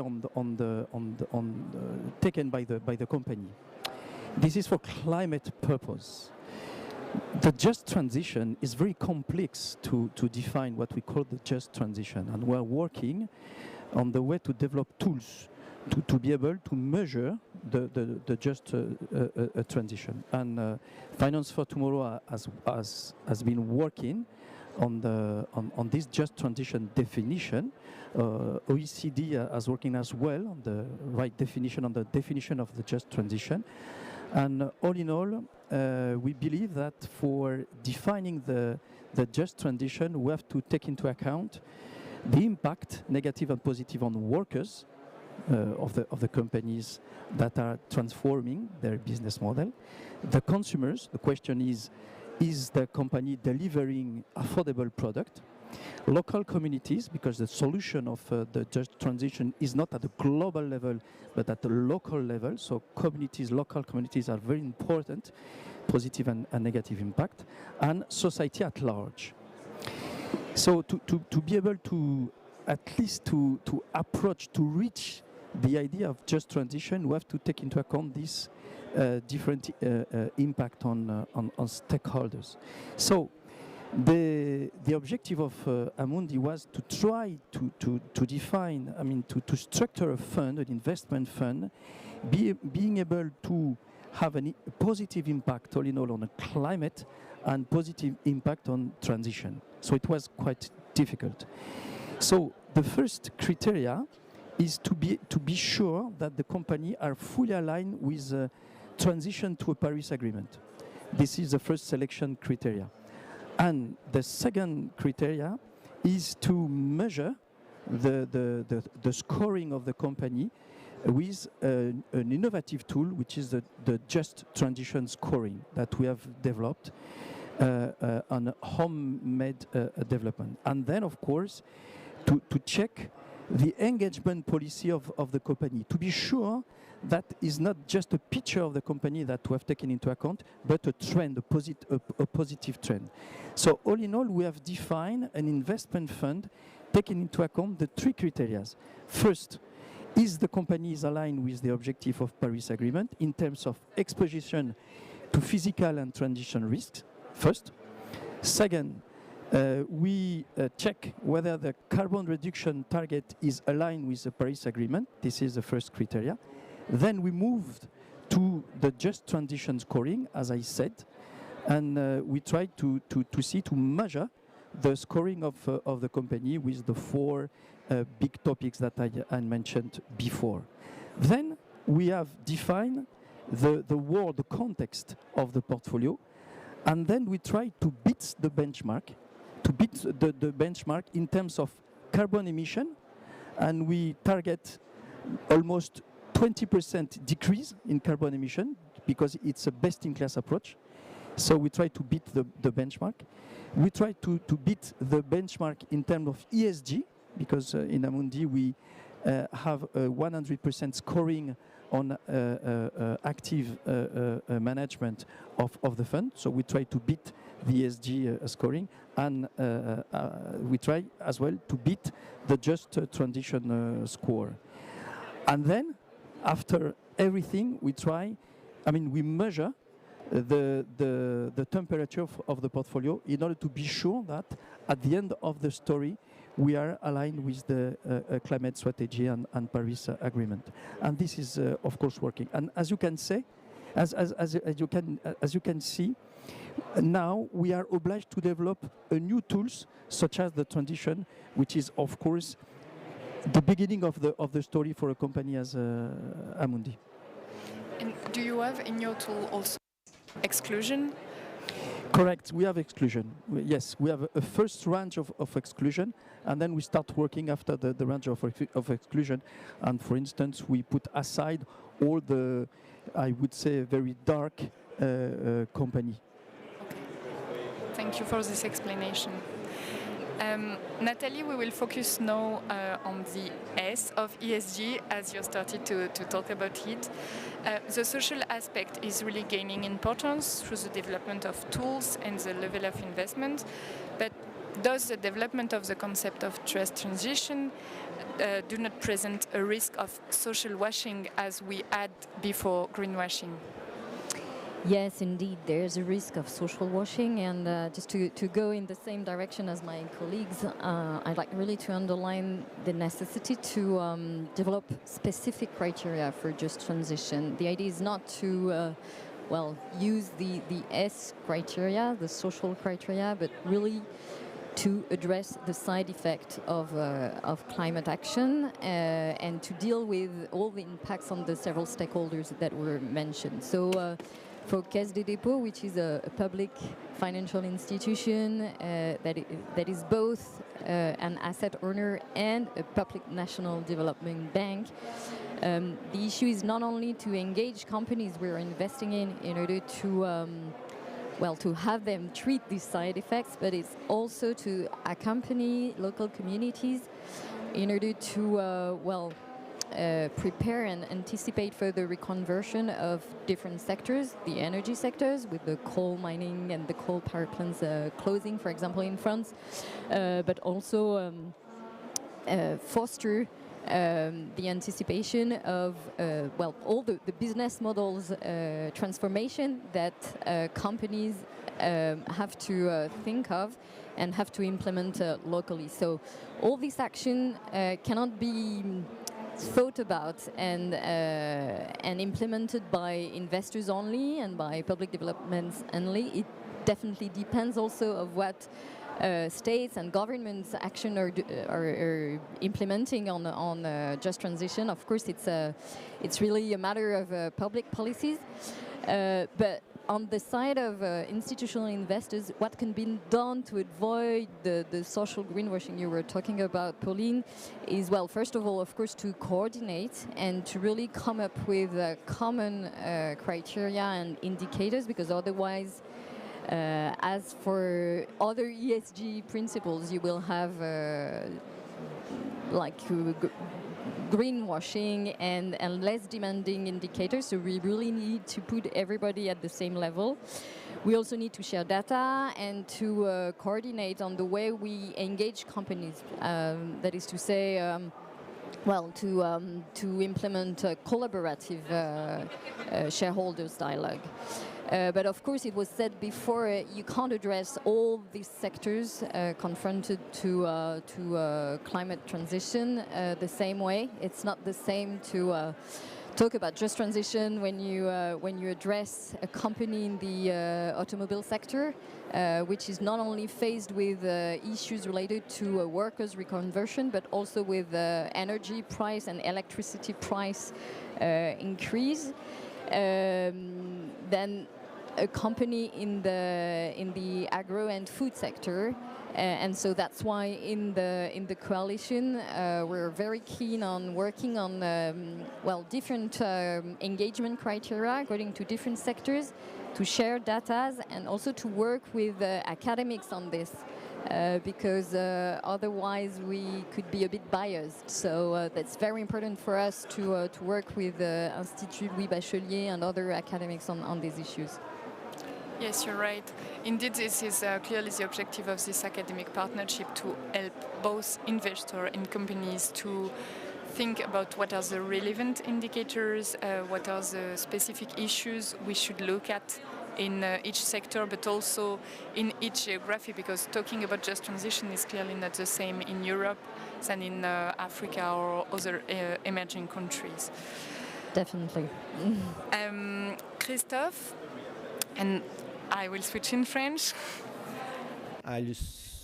The fair transition, Christophe, is an emerging topic, but we've already developed lots of methodological tools when it comes to the E, but the S, the social aspect, is somehow put aside sometimes. How do you work inside our contact with the other stakeholders in order to better integrate the social aspect of things within the debate and within your work, where throughout mobilizing investors, but not only, it is needed to take into consideration the social impact of the LTE, not only when it comes to the workers, but when it comes to the consumers as well, and the local populations. The fair transition is it's at the core of our policy. It has been so since 2017. We have several leverages, like the dialogue with companies via climate action. I noticed when I started working last year that the dialogue is strong and efficient, and we've managed to find a conclusion that is acceptable for everybody, and with the acceptance of all those who are engaged. We have co-moderated, co-organized a task force upon this. When it comes to the EPRI, for instance, we have to talk with local authorities, with the states, with the governments, who are doing their share in order to help us towards a fair transition. We are already financing fair and renewable energy projects in the field of the building companies, but we have to go even further. We are very committed into like Madame Ms. Grégoire. Within social impact, we've signed a document together with you when it's Finance for Tomorrow, and we are looking at internationalizing these results and to give our regime an impact doctrine in order to reinforce the social aspect of our work. Eric Campos. To encourage companies to make commitments in favor of just transition, because the just transition issues are really at a local level. So when we engage with big companies at international level, how can we make sure they make commitments that have effects at local level? Yes, a very important question, because we are not playing with an Excel sheet. We are trying to engage all the entities of one of the biggest banking group in the world. I just recall that Crédit is one of the top 10 banks in the world in terms of size. So it's a big group, 140,000 people, lots of entities, insurance, businesses, insurance, asset management, financing, consumer finance, and so on and so forth.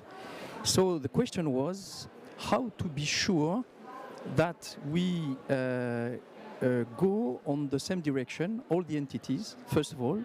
Second question, how to be sure that we embed the climate transition and the just transition within the business model and within the creation of the value for all the entities of the group.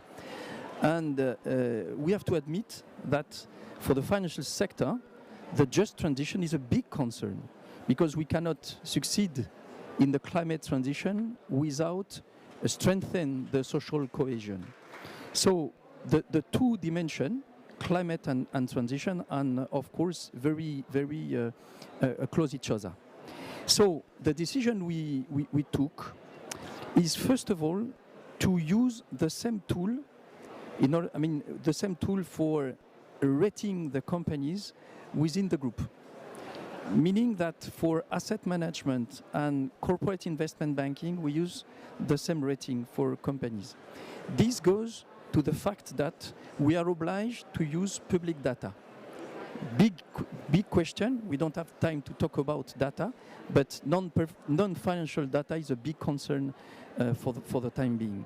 So we decided to develop what we have called a climate transition rating for the whole group, in order to allow all the senior bankers and all the investment managers to see the companies with the same glasses in terms of climate change. And we have developed this climate transition rating based on the energy performance of the company, based on the commitment to transition and the means given to the transition in order to move the business model, and the speed of transformation. We have launched this tool and we have designed it in 2019 when we launched the climate strategy of the group. It was in June 2019. And we have did the rating of 8,000 companies, the clients of the group, and we are about to enrich to improve the climate transition rating. But of course, you're perfectly right. The big concern we have is to give the tool to each senior bankers, to each investment manager, in order to converge with the same vision on the same vision in order to influence the market on the right way. So, Just Transition, we have developed a tool called Just Transition, and we have developed a second tool, which is the climate transition rating, and it works quite well. Thank you. Léa, this is an important question, one of the methodologies and the data to analyze and the indicators to be taken into account. So integrating the social dimension into the theme of climate is not easy, as we have discussed before.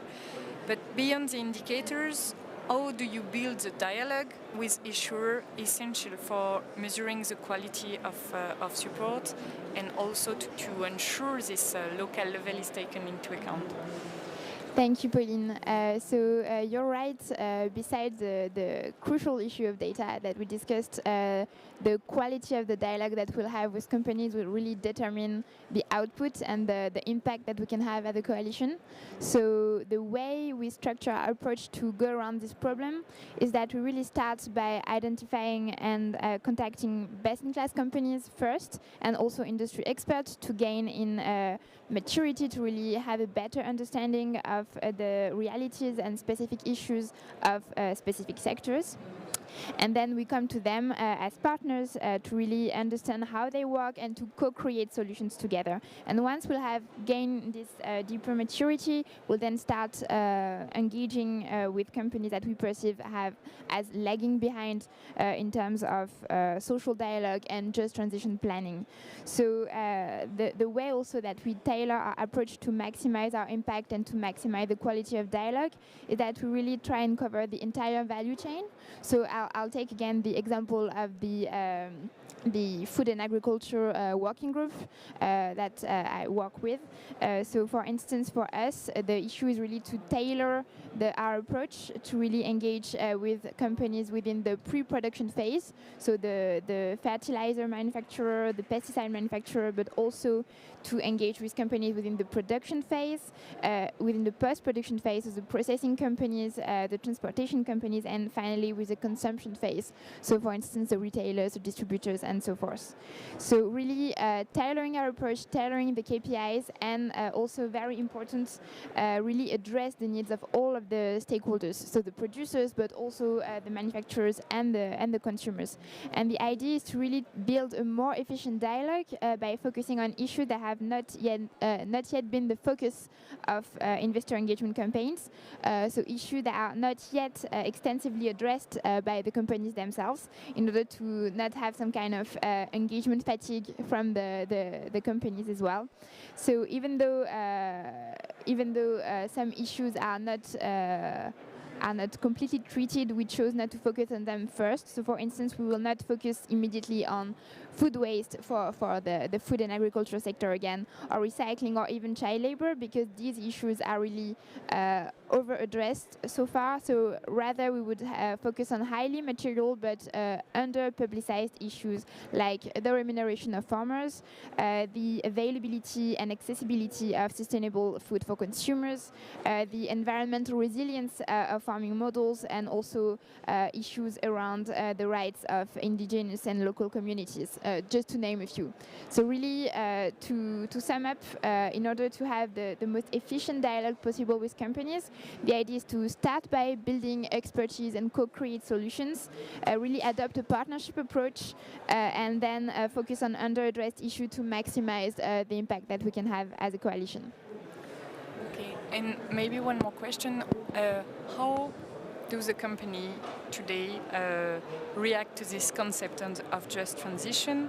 Are they mobilizing themselves on just transition, or is it really an emerging topic for them? What is your impression?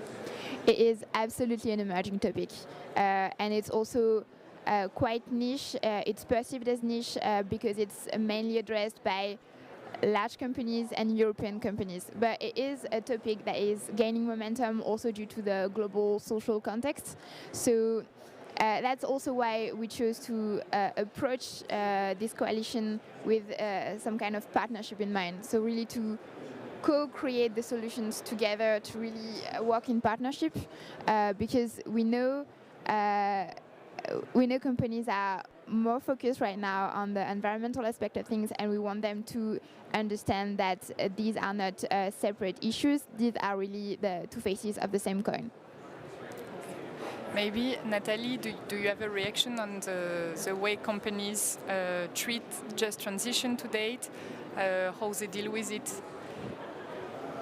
Well, what we are experiencing is that it's an emerging issue that in, well, some sectors like the energy sector, of course, they were faced with it. When you close a power plant, you need to treat the reconversion and the reskilling of workers. But as Léa said, it really we shouldn't mix everything, and we shouldn't mix social criteria with just transition criteria. The idea is really to anticipate side effects and to focus action on the 4 KPIs we are working on in the coalition. That is to say, social dialogue, training of workers, anticipating the diversification of the activity of the company, and the impact on prices and affordable products. So the idea is really to focus on these issues and not to ask anything else to the companies when we're talking about just transition. Thank you. Eric, as we have time, I would like to ask you about inclusive finance. Can you elaborate a little on how inclusive finance could be a tool that help on just transition? Yes, of course. But first of all, I would like just to react on the question, previous question about the emerging concept of just transition. I was wondering on the just transition concept actually, because if you make a request to the companies, I mean European companies, about just transition, I'd be sure that 100% of them will say that, of course, I'm very, just and fair in the way that managing the social impact. So we may have a kind of precision of just transition. I totally agree with my colleagues saying that what we want to measure is the social impact of the transition. Is a social impact, I would say, even though the social cost of the transition. That's the reason why I believe that the right way is to have a look on workers, how we train them, how we support them in adapting them skills, how we, to see the product for the client, do they are affordable or not, and so on and so forth. Maybe it's not just transition, is a social impact, I would say. Regarding the inclusive finance, of course, what we can say and what we can, even in emerging countries, that the most vulnerable population are impacted very, very tremendously by everything by COVID-19, by climate change. We have run a survey. Grameen Critical Foundation is working with 80 partners in 40 emerging countries, and we have run a survey, a specific survey on climate change. And 70% of the partners said that the climate change occurred in their countries. It's a reality. And of course, the reality in emerging countries is that the population is suffering of climate change. This is not just transition. This is a negative impact on vulnerable people. So we have to even for international companies, we don't want to consider that Europe is the world in where we play. We have a responsibility, north to south, and I think that this should be part of the strategy of the international companies, as well as, of course, the just transition in Europe, because just transition in Europe is not just transition in Africa or in emerging countries. It's matter of life there, and it's matter of youth suffering of climate change. And what we can say, and in this COP26, it's unfortunately the issue, the concern of South countries are missing. Thank you. And a question to the fourth of you. What are for you the key challenges regarding just transition in the coming months and years?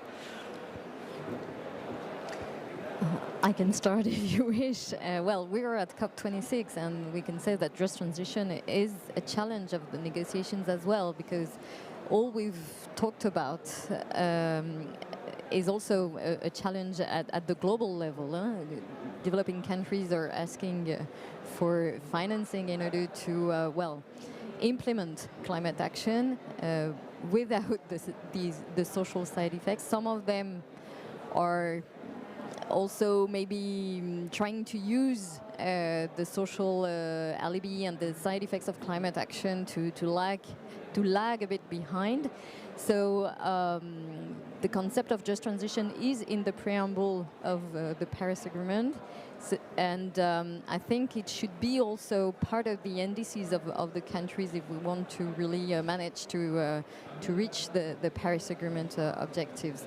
But in the end, this issue is an issue of practitioners. It has to be implemented in the real world.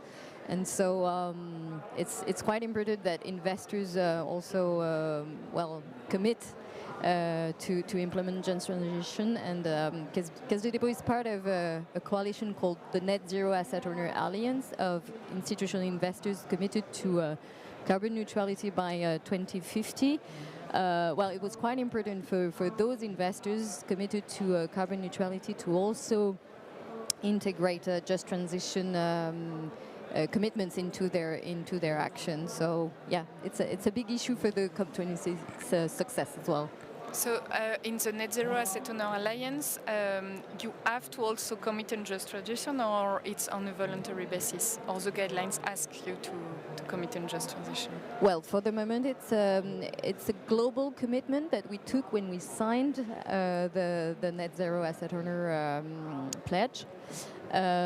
We didn't come up yet with as specific indicators as you guys in the Finance for Tomorrow coalition, but I take this opportunity to call upon all institutional investors gathered in all the big coalitions that emerged for the COP26 in order to join Finance for Tomorrow's coalition, because we have to complement the criteria we're working on a net zero alignment with just transition criteria.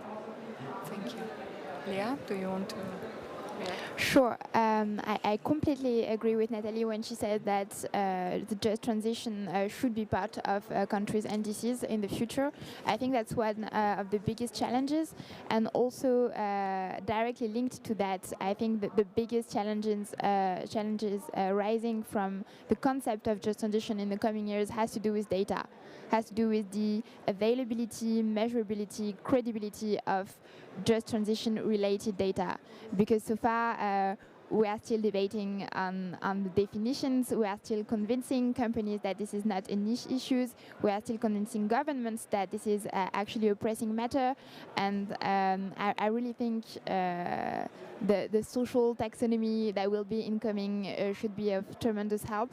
And definitely data is the cornerstone of the efforts to be made, which is why it's also a key pillar of our strategy within the Investors for a Just Transition Coalition. Thank you. Indeed, as Thierry said in introduction, we launched today the website of the coalition, and it includes a platform, a data hub on just transition, and we, the coalition, have signed a partnership agreement with Moody's ESG solution to provide ESG data, ESG score at the granularity of company level. That will be available for everybody to consult on the website. And we are also talking with the World Benchmarking Alliance that launched a benchmark on just transition, so they will also provide data to help investors on this. And of course, we appeal all the companies that would like to report their data, their just transition data on this platform, to join the initiative if they want, and because companies are key actors in this coalition, so they can join as observers the coalition, and if they have ideas on the right indicators, they are welcome to discuss with us. Eric, do you want to have a reaction on your expectation on COP26 regarding just yes, transition? of course. I mean, three words. First is transparency. I think that we need to report. We need to improve the reporting on the way that companies are transforming their business model regarding the just transition and everything we have said. First, transparency. Second, regulatory. I believe that without regulatory, we will not change the world. So we have to adopt rules and common rules to change the role. And on that way, I encourage the European Commission in working on, first of all, taxonomy, which is a very good common language, even though there is plenty of things that we need to improve. But it was an excellent idea and decision of European Commission to launch this taxonomy purpose. They're trying to embed the social, let's say, taxonomy, which is quite difficult, but I think that this is very important. And in terms of conclusion, I would say that we absolutely need to have a world governance on just transition. You know, it's very surprising to launch the COP26 or COP21 and so on and so forth without having what we call in France the service après-vente, you know, the after-sales services. It's very surprising not to have a climate governance. So I think that this is very important as an idea to decide to have a world governance in terms of just transition. Thank you. And Christophe, what are your expectations of this COP26 toward just transition?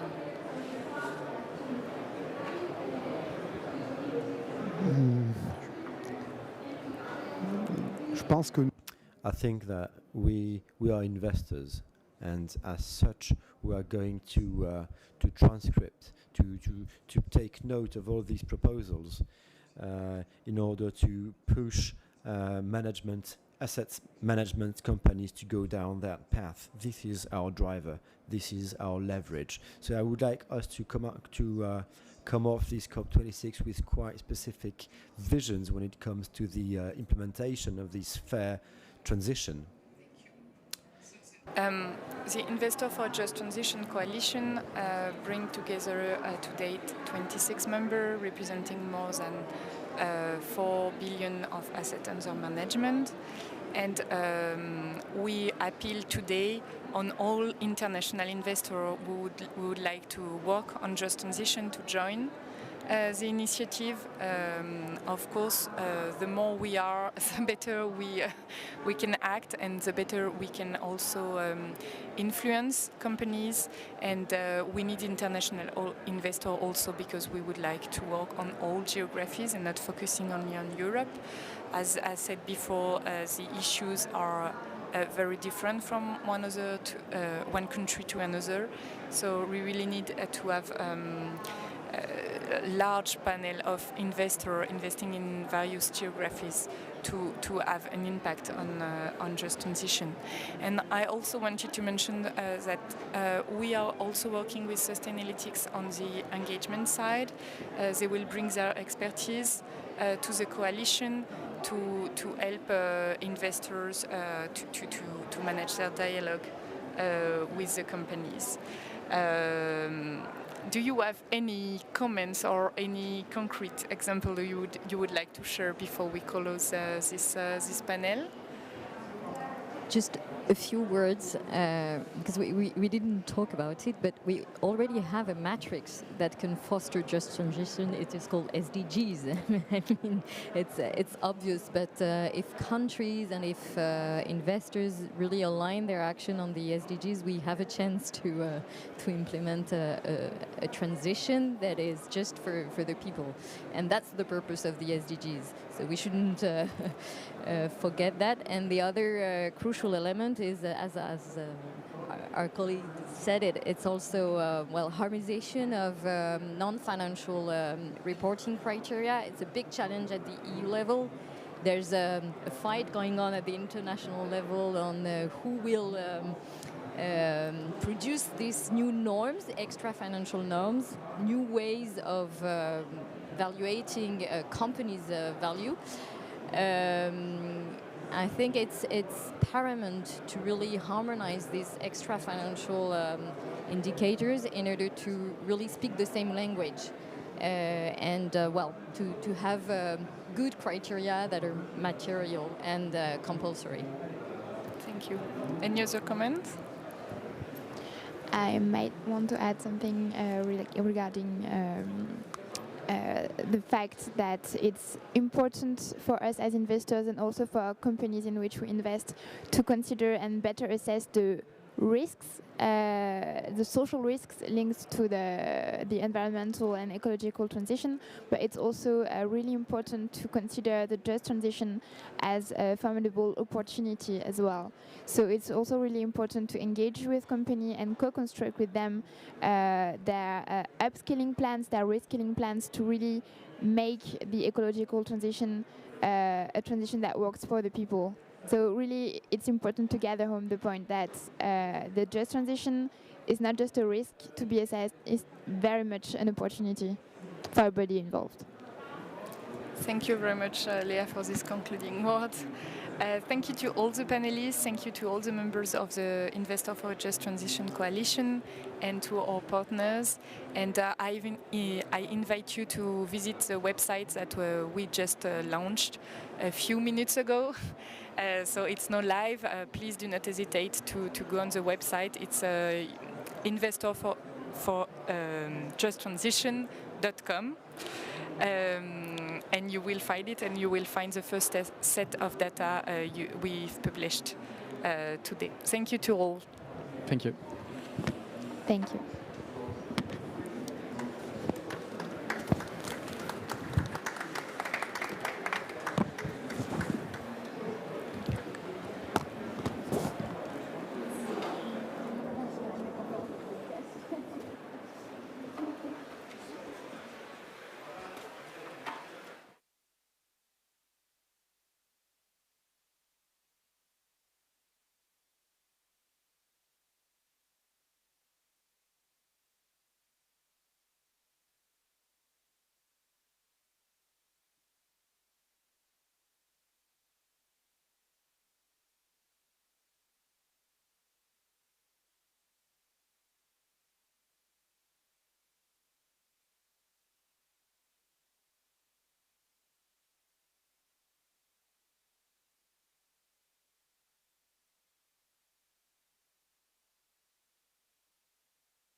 All right. Good afternoon, everyone. It's a pleasure. It's a pleasure being here today with you and sharing what the NGFS has been achieving over the past almost 4 years with distinguished members of the steering committee of the network and invited to the steering committee. I'd like to start our conversation today by asking Frank, what maybe the NGFS for the 5 of us is something that, and a few friends in the audience, is something that everybody knows about. But Frank, if you can just, tell us a bit about what is the NGFS and how it came together, that would be great to start with. Thank you very much, Jean. Great to see you here. It's a little sorry to see people with this on and this on, but we're still here together. So what is the NGFS? The NGFS is a network of central banks and supervisors. We started 4 years ago with 8 central banks on the initiative of the Banque de France, and we have grown tremendously. So in the last 4 years, we went from 8 till today. I announced that we welcomed our 100th member. So there is now a group of 100 central banks and supervisors around the world on 5 continents that work together to green the financial system.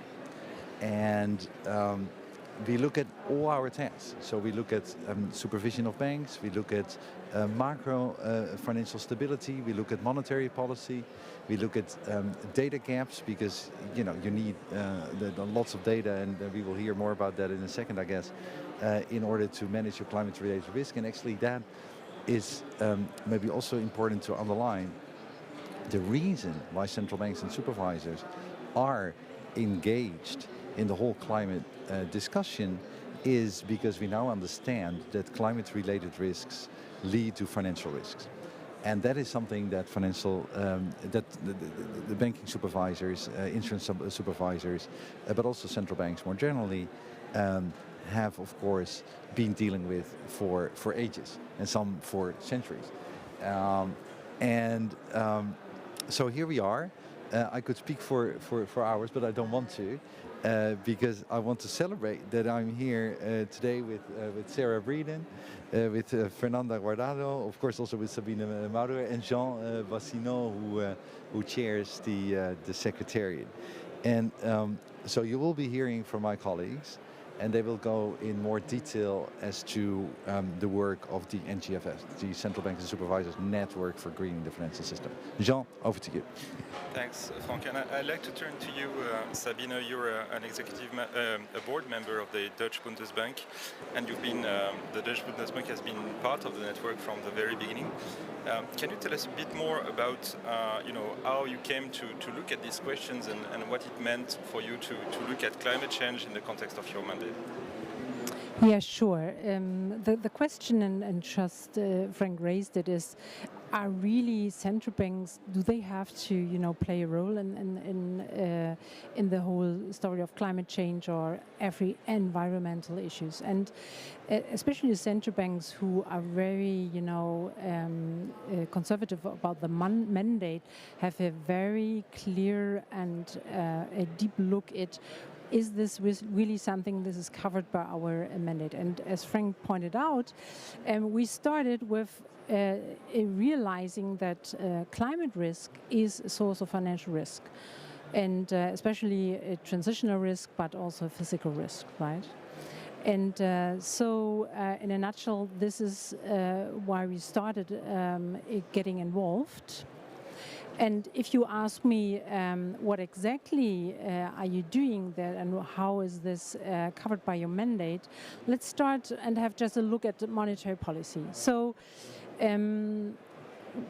we all see that climate change has already now an impact on prices. Look at Brazil, and I know that Fernanda might talk a little bit about that.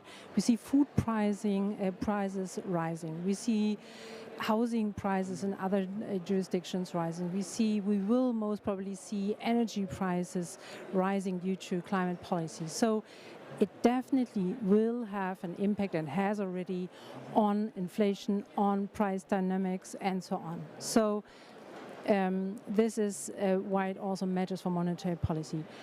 But where it definitely matters the most from my point is financial stability. We also have to take care about financial stability, and climate and all other ecological issues that have a financial impact matter for financial stability. And I mean, it's clear, if we see the transition towards net zero, or if we see it too little too late, then there will materialize a lot of the transitional risks. So companies, corporates, the real industry, economy might not adjust on time, and then transitional risk might realize. So far what we see right now, we see rising physical risk because we do too little, and so we see just a little transitional risk, but amazing physical risk, like now in my country, in Germany, this summer, right? It's not just that we experience a human tragedy, but also like 30 billion of the fiscal budget just for recovery there. And the last point where I think central banks play also a major role is in banking supervision. That's where Frank referred to. Of course, it is also important that we make sure that the financial institutions mitigate their climate risk on their balance sheets. And I leave it like that. Also, I could talk for hours, because we are all engaged. I know that the four of you are cannot be stopped when it comes to these kind of questions, and that's great, actually.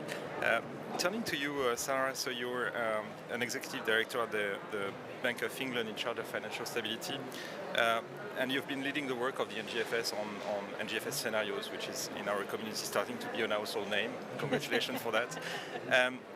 What is it that the NGFS has achieved with regard to scenario, but also with regard to the few issues that Sabina raised? Thanks, John, and it's really great to be here. I think we've achieved an enormous amount at the NGFS, both in how we're helping financial firms think about the risk, but also in how we are practicing what we preach and managing our own balance sheets in the way. So I'll go into three things. The first thing is supervisory expectations. As Frank and Sabina have clearly said, climate change creates financial risks, and what we need to do as supervisors and central banks is get financial firms better to manage those risks. So what the NGFS has done has put out some supervisory expectations and a guide to how to get financial firms to manage these risks.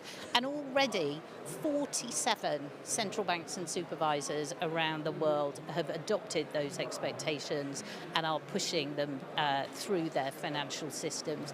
And I think those supervisory expectations are a real catalyst for change in the financial sector, which is necessary if we're to finance our transition to net zero.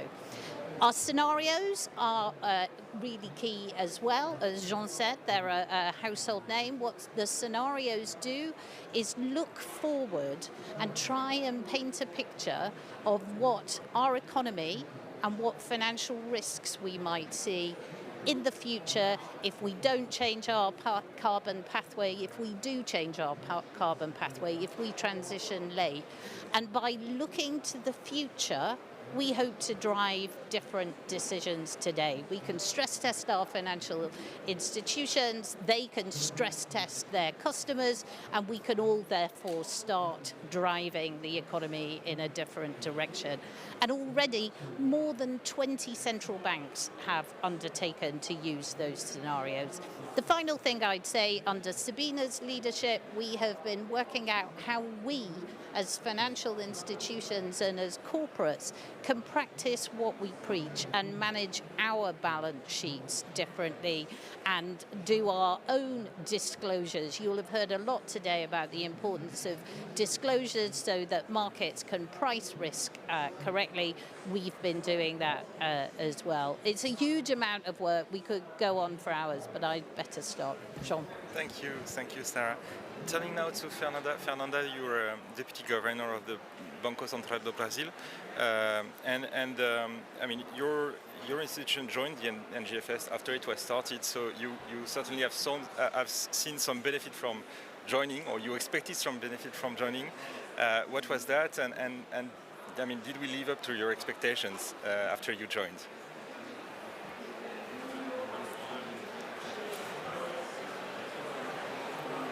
Okay, can you hear me? Great. Good afternoon, everyone. Thank you, Jean. It's always a pleasure to talk about sustainability, and in particular to talk about the NGFS, which has been extremely helpful for a central bank, especially in emerging markets. I'm proud to say that the Central Bank of Brazil, as Jean mentioned, has been a member of the NGFS since 2020. And the Central Bank of Brazil also carries the sustainability dimension as a pillar of its strategic agenda. So we are moving along and trying to deliver, because we see this as a strategic objective of the central bank.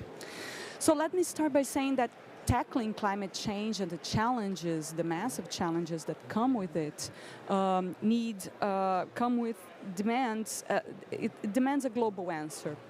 So there's the need for a lot of coordination and information sharing, change of experiences, and we believe that that's the gap that the NGFS helps to fill and to make those values really helpful for a central bank.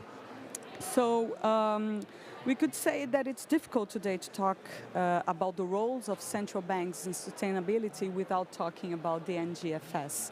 So I'll try to tackle some of the things that the NGFS has done more recently, and which we in Brazil have actually been using quite actively.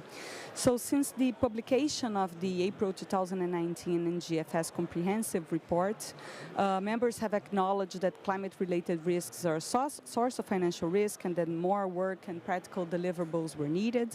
Among the highly welcome recommendations aimed at inspiring central bank and supervisors, I'll single out 4, which are integrating climate-related risks into financial stability monitoring and micro-supervision, integrating sustainability factors into its own portfolio management, as Sarah talked about, bridging data gaps, which is something that the Central Bank of Brazil has moved more recently, and building awareness and intellectual capacity. So since its comprehensive report, the NGFS has focused on the follow-up of this recommendation, and its resulting guides have played an important role in this endeavor. The reports on climate scenarios are especially important for central banks, such as the BCB, which are, as we speak, developing and trying out their own stress tests on climate risks. The scenarios that were developed by the NGFS, on one hand, will help to develop comparable exercises across jurisdictions, but they also allow sufficient flexibility for countries to adapt those scenarios to their own needs and risks. I would now like to focus on one of the most recent contributions of the network, in which the Banco Central do Brasil actually helped to build, the progress report on the Guide for Supervisors. This report brings practical guidance and case studies among the GNFS members, showing great progress in the integration of climate and environmental risks into supervisory frameworks. Some of the recommendations are: development of a clear strategy, establishment of an internal organization, and allocation of adequate resources to address climate-related and environmental risks, and setting of supervisory expectations to create transparency for financial institutions in relation to supervisors' understanding of a prudent approach to climate-related and environmental risks. This report identifies focus areas to better assist supervisors. Depending on progress made so far in specific needs, a supervisor can choose to dwell into one of the selected 4 areas, learning from the experience of others, and deciding whether to adopt or adapt the good practices accordingly. The progress report also provides a deeper dive into few identified areas, especially environmental risks and disclosure, both of them representing a less developed field in which the NGFS can help its members to understand better and deliver more concrete actions. This agenda is evolving rapidly. There's a lot still to be done. But through its current and upcoming NGFS initiatives, the network can elevate not only supervisory capabilities and convergence of global supervisory practices, but the whole sustainability agenda, helping central banks and supervisory agencies to foster better and more tailored approaches for environmental and climate-related issues. And as central banks and supervisory agencies are beacons for national financial systems, a virtual cycle should follow. Thank you. Thank you a lot, Fernanda. And I take this opportunity. You mentioned that the BCB contributed to the last report that we published. Indeed, well, soon to be not the last one, because we are publishing one tomorrow morning, most probably. And I would take this opportunity to recognize all the work of the teams. I mean, the NGFS is not just institutions coming together; it's people coming and actually working. And we, from the Secretariat, we do see the value of this engagement from all across the network, and I want to say thank you for that to all of you. Maybe, Frank, going back to you, this morning you've been before in the plenary meeting before the COP, making a Glasgow declaration. Can you tell us a bit more about this Glasgow declaration, what it means for us as a network and for the rest of the financial sector?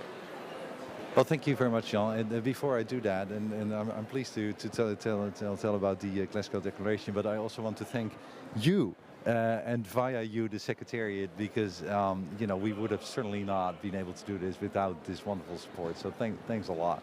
And also on a personal level, I would not have survived the last 48 hours without you here. So I'm very glad to thank you for that. Now, the NGFS Glasgow Declaration committed to action is exactly what it says. It is a commitment to action. So so far, in the last 4 years, we have been referring to ourselves as a group, as a network of the willing, of a coalition of the willing, of willing central banks and supervisors coming together. But we never really promised to the world, hey guys, we are here to stay, and there is a number of things that we are just committing to doing. And we did so today. So the NGFS has put that out, so that's why I ended my speech this morning by saying we moved from a coalition of the willing to a coalition of the committed. And of course, it's one thing for us as a group to say so, but it is also true that almost 2/3 of our members, and this number will grow in the period to come, I'm sure, have also come up with individual pledges and individual strategies, committing to do work within their mandates to bring the climate agenda further.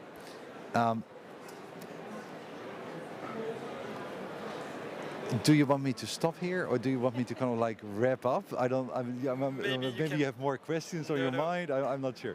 Maybe I'm looking for the people. I think we have a few more minutes. Okay, 10 more minutes. Okay. So you've been extremely disciplined. Thanks for that. Maybe just to show you a bit of some questions. Would it be possible? We've discussed risks for almost all of you, I think, discussed risk. Can you tell us a bit more about this risk? And I mean, is this something that is in some distant future, or is it something for today? And how best can we manage this risk? Sarah, please. Yes, of course. You're the only natural person to turn to. Thank you. Look. The risks, as we all see, are arising now. Those risks can be the physical risks, they can be floods, they can be wildfires, rises in sea level, or they can be transition risks as we move from our current carbon pathway to one that is consistent with net zero, and that will mean, for example, that certain assets, whether those assets are fossil fuel reserves or buildings, are no longer having value. What we need to do as central banks is try and make sure that people look ahead to see what those future risks are, not just the ones that are rising today, those future risks, because the way to manage those future risks is to start lowering emissions now. And so the scenario analysis that I've been leading on is designed to help break the tragedy of the horizon, help institutions, help central banks, help supervisors look ahead, see the future risks, and therefore take different decisions today that mean we will have fewer physical risks in future and a more orderly transition. Yes, Fernanda, please. And if I can build on that and on Sabine's mention on Brazil this year in particular, I think it's becoming quite clear that the number of occurrences of extreme climate events are becoming noticeable, to say the least. So this is no longer, there's no longer space for not doing something. So for example, in Brazil, we had in the same year, this year, a drought and extreme snowfall. And then we do have a clean energy matrix, but that clean energy matrix depends on water, and there was no rainfall. So we are having an energy crisis. And all this affects inflation very sharply. This has affected how much rural credit can be repaid to banks. So I think, at least in Brazil, we do see this engagement from private financial from the private financial sector into dealing with these risks. They're not only risks, they are actually materializing right now as we speak. So we are happy to see that there is engagement on the part of banks in trying to tackle this issue because it has become noticeable. It's not on the future anymore, it's on our present. Sean, can Yes, I of add course. one thing to that? We're central bankers, we always talk about risk. But importantly, there's an opportunity here as well for the financial sector to help its customers transition to net zero. So I think, Frank, you often talk of two sides of the same coin. Firstly, you see the risk, and then you see the opportunity to work with the real economy customers and help them on their transition to net zero. And Sarah, it was exactly the questions I wanted to raise because I was not there in the room when you chose the name Network for Greening the Financial System, but you didn't choose the name Networks of Central Banks and Supervisors for Understanding Climate Risk. So it should mean something in the end. And I was wondering how you see your contribution in making this financial system and the economy greener in the end. Maybe I just get in there. I think this is exactly where we started already, and I think we are running out of time, and Frank definitely has to wrap up everything. So let me just put that in a nutshell. I think our task is not making climate policy. That's the task of the government, and we really have to urge the government to act now. And how are we going to do that?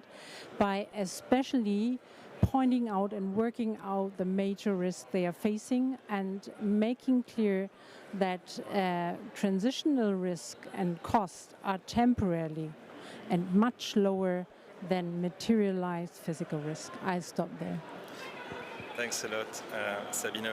Maybe indeed to wrap it up and turning to Frank.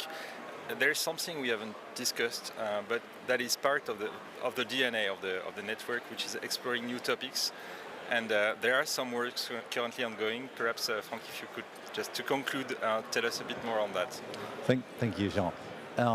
I think if you think about the NGFS, you can think of maybe three pillars. One is that we provide public goods. So we have the NGFS scenarios, we have the guide for supervision, we have a guide on how you could bring this into monetary policy, and we will do more of that. So there, it's kind of like, if you like, you could call it a gift to the world. Do with it what you can to central banks and supervisors, but also, of course, the private sector. So that is one. We provide public goods. The second one is we are a little bit of a sandbox in which new ideas come up. It's not a formal forum such as the FSB or the G20 or the Basel Committee But it's a gathering of central banks and supervisors that gather because we have decided that we want to gather. And that means that in that space, there is room for thinking about biodiversity loss, and for example, and the financial risks that are being caused by biodiversity loss, by deforestation. So this is something that is maybe less discussed as we speak. I hope it will be more in the future, but less discussed as we speak in these more formal fora. But here, we are sharing insights on that. We are learning. The people who help us to make the interventions that we make, they are learning. And they are the ones actually also providing the files for their bosses and their principals that actually go to these more formal fora. So we create a space in which we learn and in which, some of the more novel ideas grow to become a little bit more mainstream before they are really mainstream. Another example of that, and that is I think what you were referring to, that is litigation risk. There is increasing legal court cases. There is litigation around the world in terms of climate. Private firms being sued, the governments being sued, even the occasional central bank being sued. This happens. And this will most probably increase. And understanding these risks is very important, and that is the report that we will publish tomorrow. Then I think the third, so the first is public goods. Second is this sandbox kind of space that we create amongst ourselves. And the third is what I call the chief whip. There needs to be a place where we keep on saying to each other, we are going not fast enough. And this morning I referred, and when you walk out you should look at the sides. There is all quotes from the children around the world. That and if you read them, maybe you've seen it. There's only one thing that they say, and that is, please hurry up, please get this right. Somebody said earlier this week that before, maybe some 10 years ago, we were always talking, we are doing this for next generations. We are actually now doing this for children who have already been born. So that acute sense of urgency is something that is there, that is also reflected in our name. And that is something that all of our participants will bring to these more formal tables, where that urgency in the end needs to be translated into real policy action. Thank you. Thanks a lot, Frank, and thanks to the four of you for these comments, this presentation. I'd like also to thank the French Pavilion for hosting us. The NGFS was born on an evening of December almost 4 years ago, and it's only justice that being in Glasgow, we visit the French Pavilion to present what we have done. So thank you to the French delegation, and I'm very much looking forward to us accelerating even more what we do for the next, not the next generation, but the next 2 years, and then the next 2 years, and so on. Thank you all.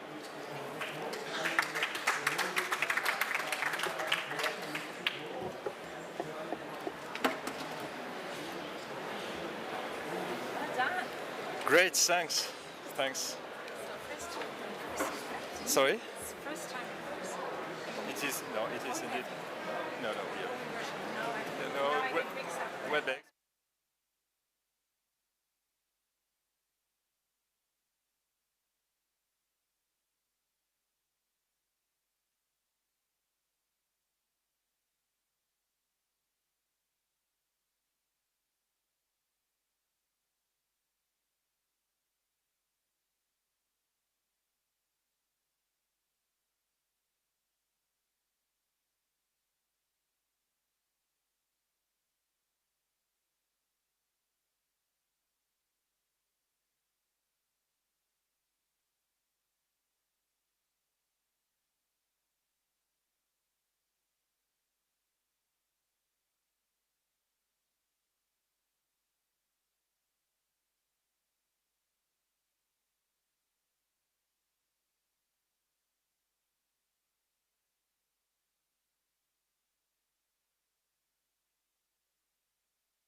Okay, you tell me if it's working. Now it's working. Okay, fantastic. I get a lot of thumbs up. I'm sure you can adjust the volume. So look, thank you very much for participating in today's session, and thank you to the French Pavilion for hosting us. I'll just say a few words about Fast Infra and what we have announced yesterday, and about our wonderful panel. Then we'll show a little video, and then we'll have a panel conversation with Christophe, Sanjay, Alexandra, and Thierry. So just a few words. We started the Fast Infra initiative almost 2 years ago now. It started as a One Planet Lab initiative, and the mandate from the French president was to find solutions for the financing of sustainable infrastructure with a focus on emerging markets. So we put together with Thierry, with the IFC, with the OECD, with the Global Infrastructure Facility, and with CPI, a large coalition of stakeholders from the institutional investment world, from the financial institutions, banks, but also from civil society, NGOs, and development finance institutions. And we looked at the roadblocks that had been preventing the mobilization at scale of financing for sustainable infrastructure in emerging markets. And we decided to fill some gaps which we hadn't identified and which, in our view, were bottlenecks, were roadblocks which were preventing the mobilization at scale. One of them was the lack of a commonly accepted definition for what sustainable infrastructure should be. So you have a label for green bonds, you don't have a label for sustainable infrastructure. And together with Thierry and the team, we said this is a gap that we need to address. So for about 18 months, we have developed the first sustainable infrastructure label, which has been released yesterday, which includes 4 dimensions of sustainability: E, S, G, but also climate adaptation and climate resiliency. We have received enormous levels of support, of endorsement from GFANs, from the SMI, the Sustainable Markets Initiative, from LTIIA, also from ILN, and very importantly from local governments and local communities. So ICLE, which represents approximately 25% of the global urban population, has adopted this label. So a very important landmark. And then we've also been developing a platform to facilitate the development and the financing of sustainable infra projects in emerging markets, and we'll talk about that in the panel, and a couple of de-risking mechanisms which will be applied to emerging markets to crowd-in financing at scale. So we've got a fantastic panel today to discuss that. Before we go into the panel, we'll show a short video which we've been developing, which we'll show now, and then we'll go straight into the panel. Thank you.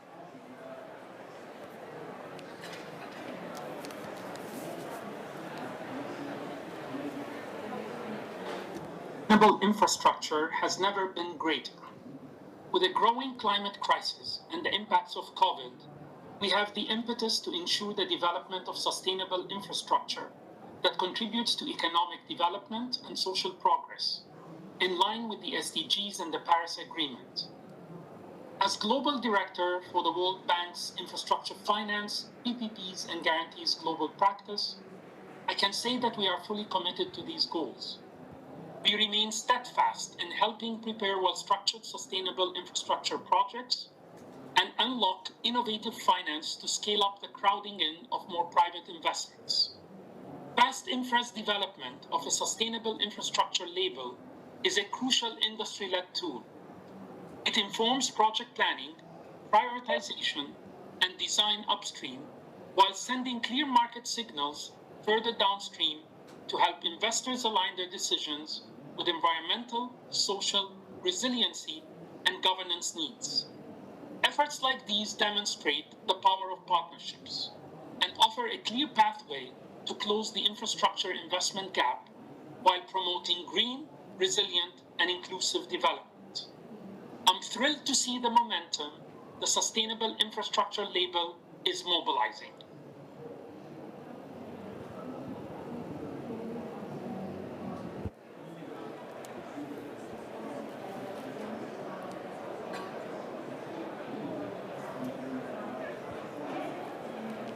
Okay.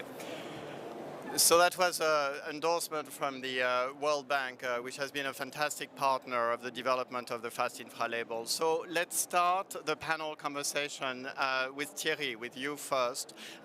Thierry, you have been an investor in sustainable infrastructure with a focus on emerging markets for a long time. And when we actually started discussing Fast Infra, you said there is a need for a label. There is a market gap here. So can you please tell us why you believe this label and the solutions developed by FAST can address the roadblocks that have been preventing mobilization at scale. Thank you, and thank you for inviting me today to speak about this. I think I'll focus on two sort of set of obstacles, not to list the whole.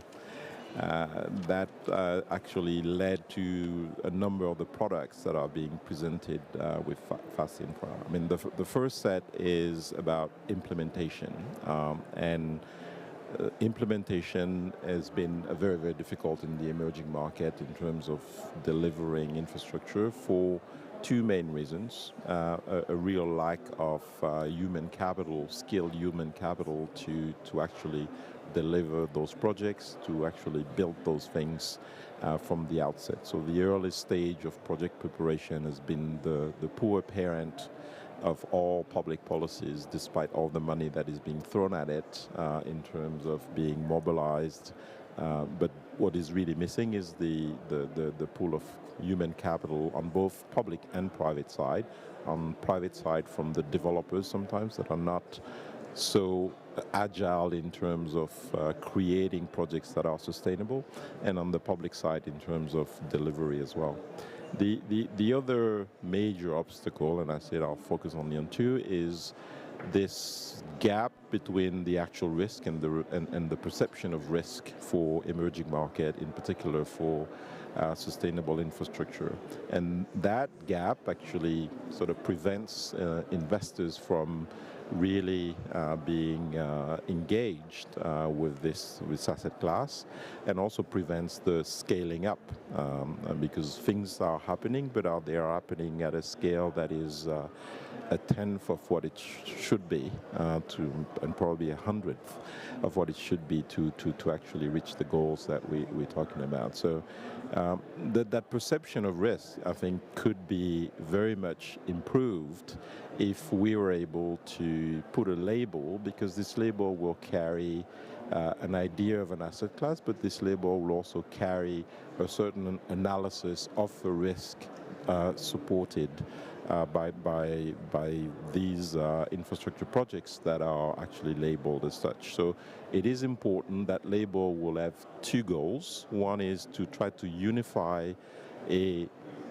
an attempt to standardize a vision of that risk, of what it means to be sustainable in infrastructure in those emerging markets, but also this ability, because it's a label, to scale up at a much better scale of what we're doing today. So these are broadly the two reasons. So that label will also play into, and we'll talk about this a bit later, in the idea of de-risking this infrastructure asset class for investors.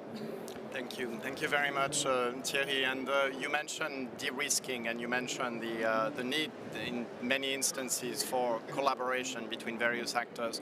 And I think that brings me nicely to Alexandra Bazirov from BNP Paribas to talk about really the role of blended finance. And we do, within Fast Infra, we have developed a couple of financial mechanisms which also involve blended finance. But how do you think this will play out?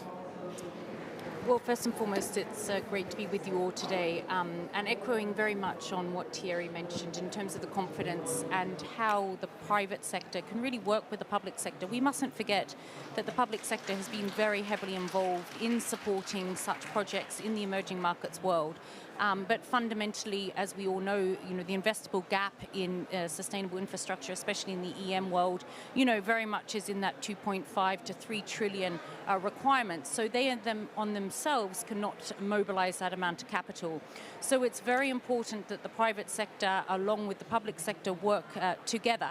The challenge with the private sector, of which Thierry mentioned, both in terms of the risk-return nexus not looking very favorable, coupled with other challenges, be it FX risks and also identifying the projects in the first place, working with the DFIs is very, very important, along with obviously other forms of catalytic capital and concessional capital coming from philanthropies and foundations. So what you're starting to see is the private sector really trying to build funds which have those de-risking mechanisms to really start crowding in the private capital. Now, it has a huge amount of challenges, and the reason being is it's fundamentally a new way for the financial industry to work. We are, working very much as an ecosystem, and this is where the label, along with the platform, which will be shortly discussed about, addresses some of those issues, because much the private sector would like to put the money there, but they don't know where, and they obviously need to ensure that the risk returns make economic sense. What we do find is, we recognize that blended finance is the way forward, but we need a lot of capacity building, especially in the developed private sector space. What we find are very large institutional investors. The de-risking mechanism, what does that ultimately fundamentally mean, and how can they get access to the projects? And with the platform, which you'll be shortly discussed, with the Fast Infra, that addresses that, and it also gives the credibility around the projects as well, because fundamentally this label was a public and private initiative, and it will be a dynamic label which will continue to move with the times. So absolutely there are challenges with blended finance, but the Fast Infra will help catalyze, and hopefully we start to seeing the scaling up and actually classifying blended finance as an asset class in itself and institutionalizing it, so we get the sort of liquidities that we so desperately need in the EM space. Thank you. Thank you very much, Alexandra. And I think this value, the catalytic value of the label, both in attracting investors, but also in sending a very powerful signal to developers, to sponsors of projects on how a project should be developed, how it should be integrating, the various criteria of sustainability, so it can become bankable, so it can become palatable to investors, is very important. So it's both addressing the supply side and the demand side at the same time, and the label provides this link. So another very important link is the platform, the technology platform that we've been developing together with IBM, together with Source, together with Hitachi, together with various providers of services to provide to help this link. These are really the two pillars of Fast Infra: the label on the one side and the platform on the one side, on the other side. So Sanjay, you have a lot of experience in developing industry platforms. I think you've done it in the shipping industry. Now you are leading that together with other partners on the sustainable infra side. So can you maybe expand a little bit on the role of IBM and you see this platform developing? Thank you so much for having us.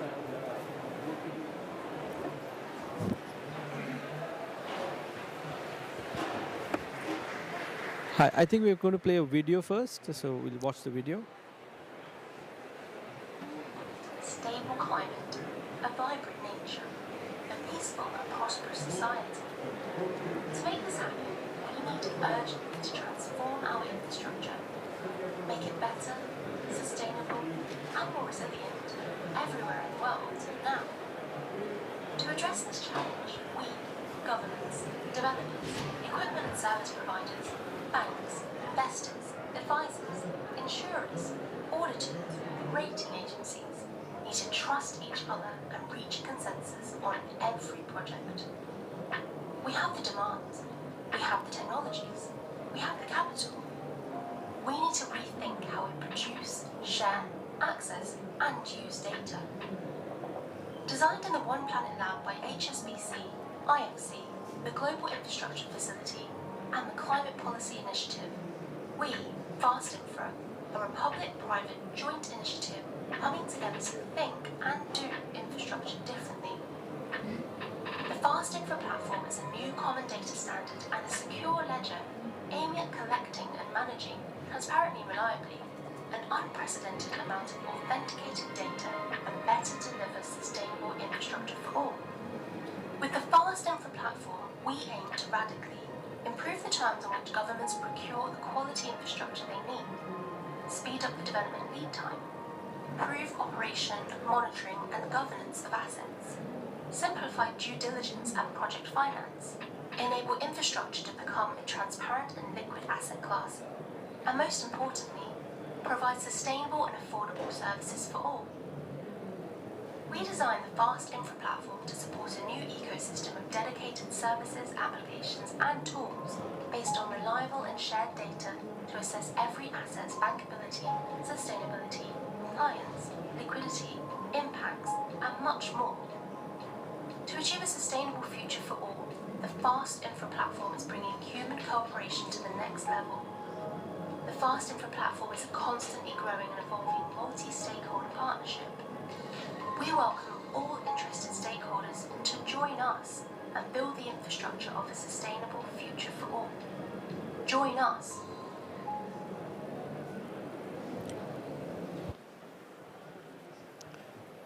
So thank you for playing the video, and really appreciate you having me on this panel, and great, and very proud to partner on the Fast Infra platform. I think in the last 2 days, what we have seen at the COP26 conference is simplicity and measurement. So the simplification of a goal for 1.5, which everybody understands, is a great achievement in the last 2 days. And how we measure to achieve that 1.5 number is very important. Similarly, the Fast Infra platform, which we are developing together as this ecosystem and this partnership, I think there are 3 numbers which are important. 3, 30, 2030. 3, 30, 2030. Number 3 is the goal for COP, which is mobilizing finance. So it fits in really well. Today is a day for finance. 30 is the gap which both Thierry and you have mentioned, Alexandria, for 10 years to raise $30 trillion by 2030. So 3, 30, 2030. As long as we remember that and collectively, meet SDG goal number 17 as partnerships, I think, we are on a fast track.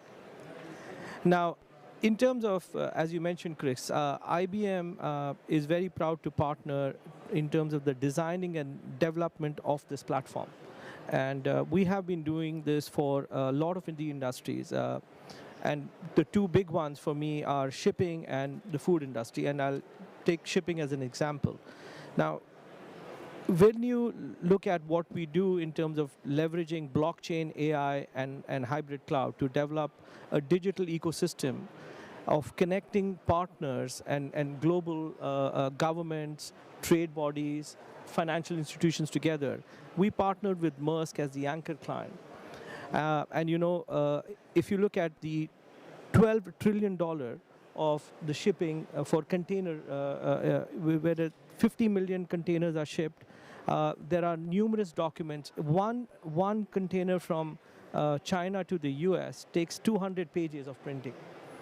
Now, when you digitalize that completely, make it trust protocol and transparent based on a digital platform using AI blockchain, that's what you get the power, and that's exactly what we're creating on the Fast Infra platform.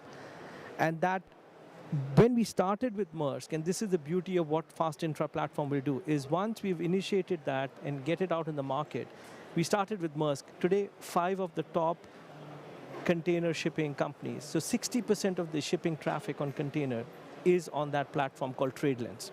And TradeLens meets 4 SDG goals.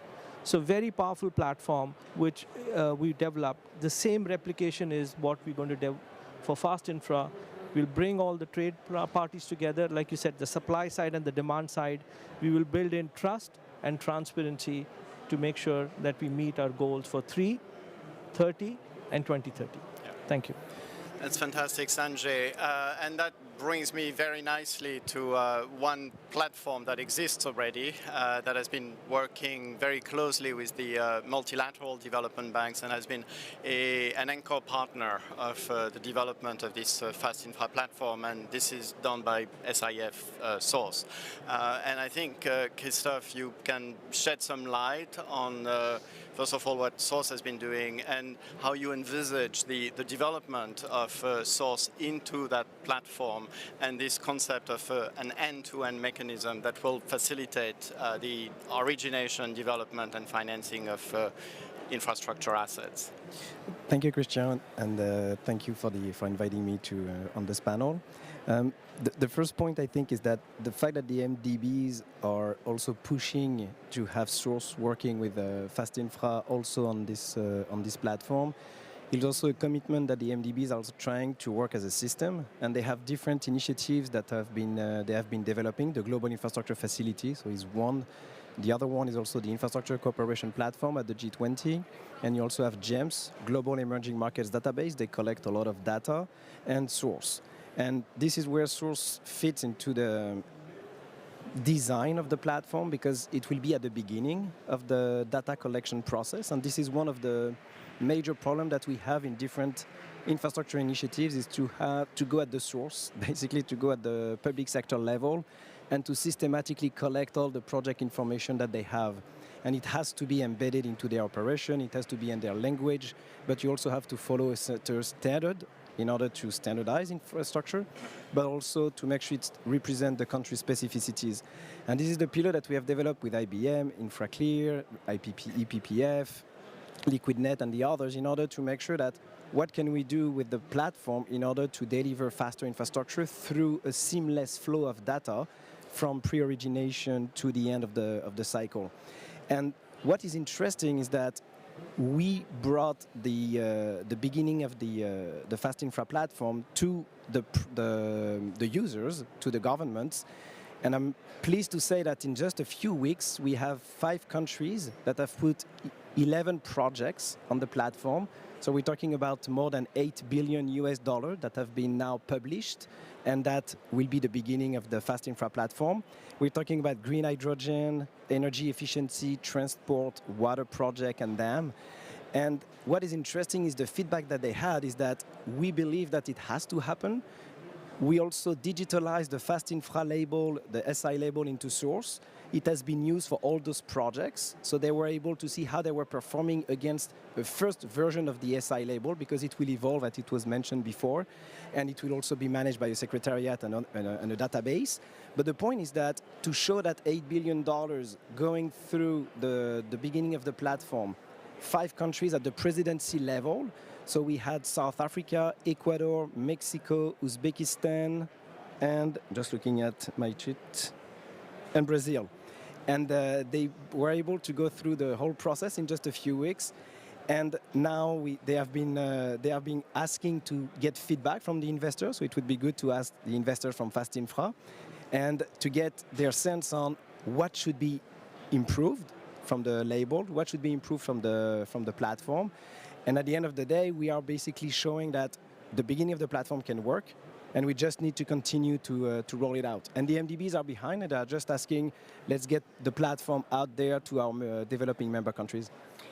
That's fantastic, and it's really good to see the rollout of Fast Infra in action. So the label published yesterday, the platform that is now up and running and which has already collected, almost $9 billion of projects. I know that several funds are going to be launched. HSBC Global Asset Management is launching a fund that will be invested in sustainable infrastructure.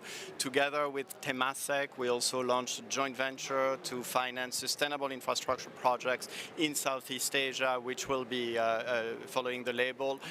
Christophe Nuttall here from R20 has also and is also launching new funds that will be following the label. So it's great to see this ecosystem finally coming into place around a label and now the platform. Just, I think we've got 2 more minutes. 3 more minutes. So let me just ask one question to Thierry, because we have been talking about those two really essential pillars of our attempt to create an asset class, the label and the platform. But we're also developing some really interesting mechanism to guarantee some of the risks that Thierry mentioned at the beginning, and one of them is the GREG, the global liquidity guarantee that you have been pursuing. So if you have a word on that, that would be useful. My first word is we are looking for sponsors to help us carry this initiative, which is a great one. So please come in and let us know on the platform. The second word is long story short, we've analyzed the fact that for renewable energy projects in particular, the offtake risk and liquidity of the offtaker was one of the major obstacles to raising proper finance for these projects. So this concept has been developed as a liquidity facility or guarantee for those type of projects, and we've been consulting with investors and the market to get feedback in terms of whether that's useful for them, whether that's what they were missing in the block, because we can't be too arrogant about the fact that we know everything about it. So we really need the market to tell us whether this is a product that they would love to use, and then we need to go to the next step and really sponsor this facility and make it available for all emerging markets. Thank you very much, Thierry. I think we are reaching the end of our session. I want to thank you all for your participation and join us. We need, it has to be, if it is successful, if it can be successful, it will be successful if we do it together. So thanks for joining today.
tracks of the One Planet Summit.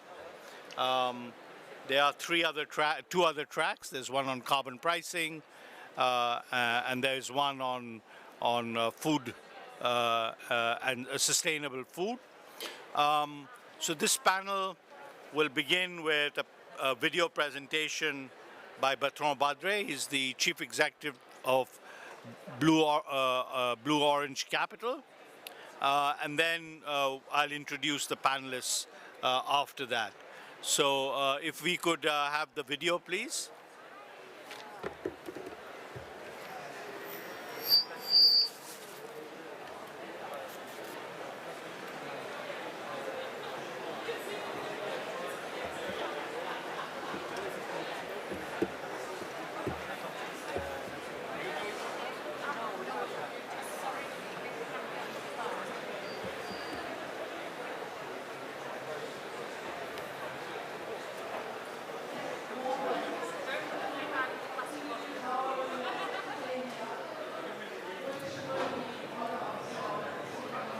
Sorry, I cannot make it to Glasgow in time and cannot be present for the release of this important report on blended finance for scaling up climate and nature investment, led by a colleague and friend Hans-Peter Lunkes under the auspices of the One Planet Lab. Let me just start by saying it's not another report on blended finance. We've seen plenty of this.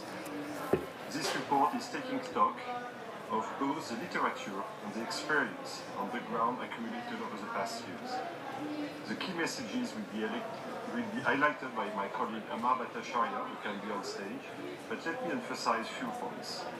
First, we need to bring both our thinking and our action to the next stage, to the next level. It is about mobilizing jointly public and private money. We've spoken a lot about this, we've done some experience. Now it's time to bring this, as I say, to another stage in an appropriate, and we need to reflect on this, and the report goes deep into that direction, in an effective manner, and more importantly, we need to move this at scale. It's about de-risking, it's about being focused on climate change and biodiversity loss. It is about, of course, blending money and finance, but for me, more importantly, maybe, it's about blending skills and tools. It is about culture and misconception. We need to move basically blended finance out of this box. The conclusion is quite clear. We are not discussing the in and outs of a side bucket, of a nice thing, what people call a nice to have. I think it's a must have. We are building up what should become the new norm. Blended finance should become central to our financial toolbox in the coming years and decades if we really want to build the sustainable infrastructures that we need for the world, if we want to engage sustainably, in particular in emerging and developing economies. But not only there, I think what we discuss in this report is something that makes sense for the whole world, advanced economy, emerging and developing economies. We identify very clearly the obstacles and we propose ways to overcome them. And we should not ignore these obstacles. They should not act as excuse for not acting. I believe that the recipes, the various instruments, the various ideas have been discussed for quite a while actually. And I suspect I, like you, we have all participated to a number of panels and discussions. I don't think we need to discuss the why. I think blended finance is important and we all are aware and cognizant of that importance. I think we don't need to discuss that much the what. I mean, the instruments are known, and Hans-Peter does a great job with the team to really focus on what is available, what are the limits and the pros and cons of each instrument and the lesson from this experience. I think we need to focus on the how and the when. This is what this report is about. How do we get there and as fast as possible? And it is a great symbol of what the One Planet Lab will deliver down the road. This was the original intuition of President Emmanuel Macron when he launched the One Planet Lab 4 years ago. He called on Nick Stern, on Paul Polman and myself to be the guarantor of what we are building together. And I think it's very important that we've been capable of handling this group together to produce this type of report with a strong international and multidisciplinary approach. That is what this One Planet Lab is about. I will let, of course, Amar tell you more about the context, tell me more about the content of this report. I strongly believe that there should be a before and an after this report, and I strongly believe we will all weigh in that direction. Thank you again for your patience. Sorry for not being present today, and I wish you a good session. Many thanks and all the best. Let's do it together. I believe this is a way forward. This is a new norm that we are building together. Thank you very much. So thank you all for being here. So Bertrand has done the stage setting, and I'll just go through the main findings and recommendations of the report, because I'm sure that particularly the audience may not have looked at it. I suspect that the two panelists will know its findings quite closely, one coming from the DFI side, one coming from the private sector. But, you know, as today's discussions during the day have emphasized, we are really at a special moment in time. We have to scale up investments. We have a short window to do that, and we will not be able to do it without a massive scaling up of private investment and private finance. In order to do that, we have to address constraints upstream, policy and institutional weaknesses that often make it difficult to unlock investments, scaling up projects. Ultimately, investments are made a project at a time. We need to develop that project pipeline. And third, downstream, both in terms of risk mitigation, but also in terms of the kind of platforms that you need to bring in private finance, and we had a lot of discussion around that, around the theme of country platforms. So the report basically says that we need to address these obstacles, and one way to do that is through country platforms. And as you know, Mark Carney began the day today talking about country platforms, so I will not spend time on that. Second, the report says that the value of blended finance is particularly in risky environments. And there are two types of risks: risks of geography and risks of front markets. So they are frontier markets, frontier technologies, frontier countries, and we have to therefore use blended finance in the most effective way and ensuring that it is crowding in, not crowding out private capital. Next, as Bertrand said, we have to address the culture gap. If we are going to scale up private investment and private finance at the scale, we have to bring the public and the private sector in the same room, with the same language, with the same understanding and the culture. And if you listen to a lot of the discussions, you will find that there is a culture gap. So closing that culture gap, I think, is extremely important. Next, we have to aim not just for impact, we have to aim for volume. Increasingly, the delivery of volume, as the way that GFAN, the Glasgow Financial Alliance on Net Zero, is aiming to do, must become a benchmark. The idea is to get results on the ground, and results on the ground is quality, and results on the ground is scale. The next point that is made in the paper, and we heard about it from the previous session, and there are other initiatives out there, is we need to move to aggregation and portfolio approaches. We can't do everything on a project-by-project basis. That's true for the DFIs. That's true for the private sector. We need a more aggregative approach, a more portfolio-based approach going forward. Next, we know that mobilization ratios across the multilateral and development finance institutions is varied and generally low. If you take climate finance, for example, the mobilization ratio right now is 25 cents to the dollar on average, where it needs to be the other way around. So we certainly need to raise mobilization ratios. And the last message, which was very much echoed again in the first panel of today, is we don't need a lot of new things. We need to build on the existing initiatives, the institutional architecture that's there, and on the great deal of learning that has happened over the past several years. So with that, I'm going to turn it over to the two main speakers.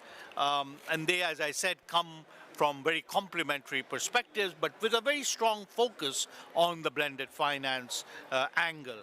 So I will first turn to Jürgen Richtering. He's the first Vice President in the European Bank for Reconstruction and Development. He's had strong engagement in the private sector as well. And as you know, the EBRD has been very much in the forefront, actually, about private finance and private investment and private finance. So with that, Jürgen, I turn it over to you. Thank you very much, and thank you for giving me the floor. Just a few words on EBRD. We have used the last 18 months actually to double down on our commitment to the future that our clients want, approving in December 2020 an ambitious commitment to reach at least 50% of green finance by 2025.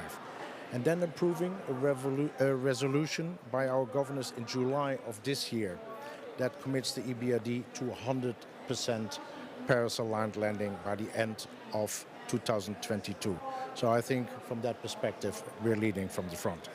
Turning to this report, firstly, I would like to congratulate the authors on producing an excellent and timely analysis of the challenges of blended finance.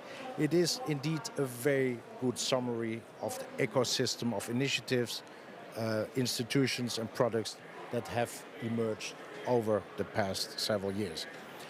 In that context, I would like to offer a few remarks, if I may. The upstream, midstream, downstream approach has become a paradigm for the IFIs. At EBRD, we pursue that approach by combining our policy advice to governments to improve their institutional and regulatory approaches that must be well established for investors to approach investment opportunities with a confident long-term perspective. Our midstream work focuses on building pipelines of PPPs, renewable energy assets against which the private sector are willing to bid.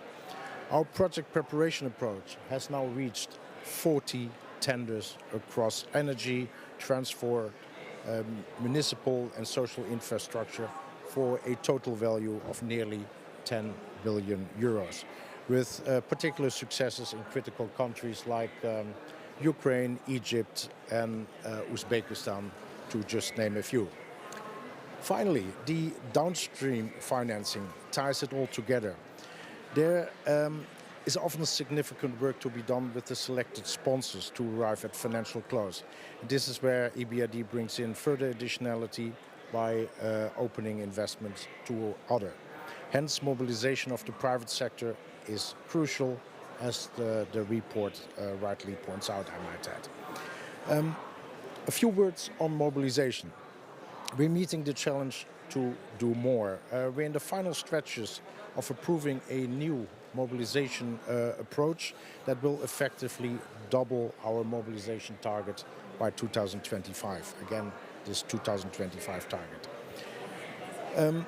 Ladies and gentlemen, as my previous boss always said, if it's not scalable, it's a hobby. And as the report argues, the imperative now is to finance both sustainable infrastructure and mobilize the private sector, and to do this at a scale. While we all know that blended finance is critical to de-risk and address upfront affordability issue, we still need to think deeply about methods of scaling these investments. For MDBs, this means that we need to leverage our project preparation further. Collaboration across MDBs is important, but we also need to think of country-level approaches as well. While any given MDB might do it by themselves, I'm a firm believer that countries themselves establish the knowledge, and in that we support very much national project preparation facilities. And I think I would like to leave it at this. Again, congratulations for an excellent report, and please count us, EBRD, as a partner in the One Planet Lab's important endeavors. Thank you. Thank you, Jürgen. We will count on that, because the next step will be implementation. So I think, an EBRD is being leading in these three elements, and I'm particularly aware of the project preparation work. It's really path-breaking. So with that, let me turn to Nicolas Moreau. He is the CEO of HSBC Global Asset Management, and well placed therefore to bring a private sector perspective on both what's going well and what's not going well, and on the recommendations of the report. Thank you, Nicolas. Floor is yours.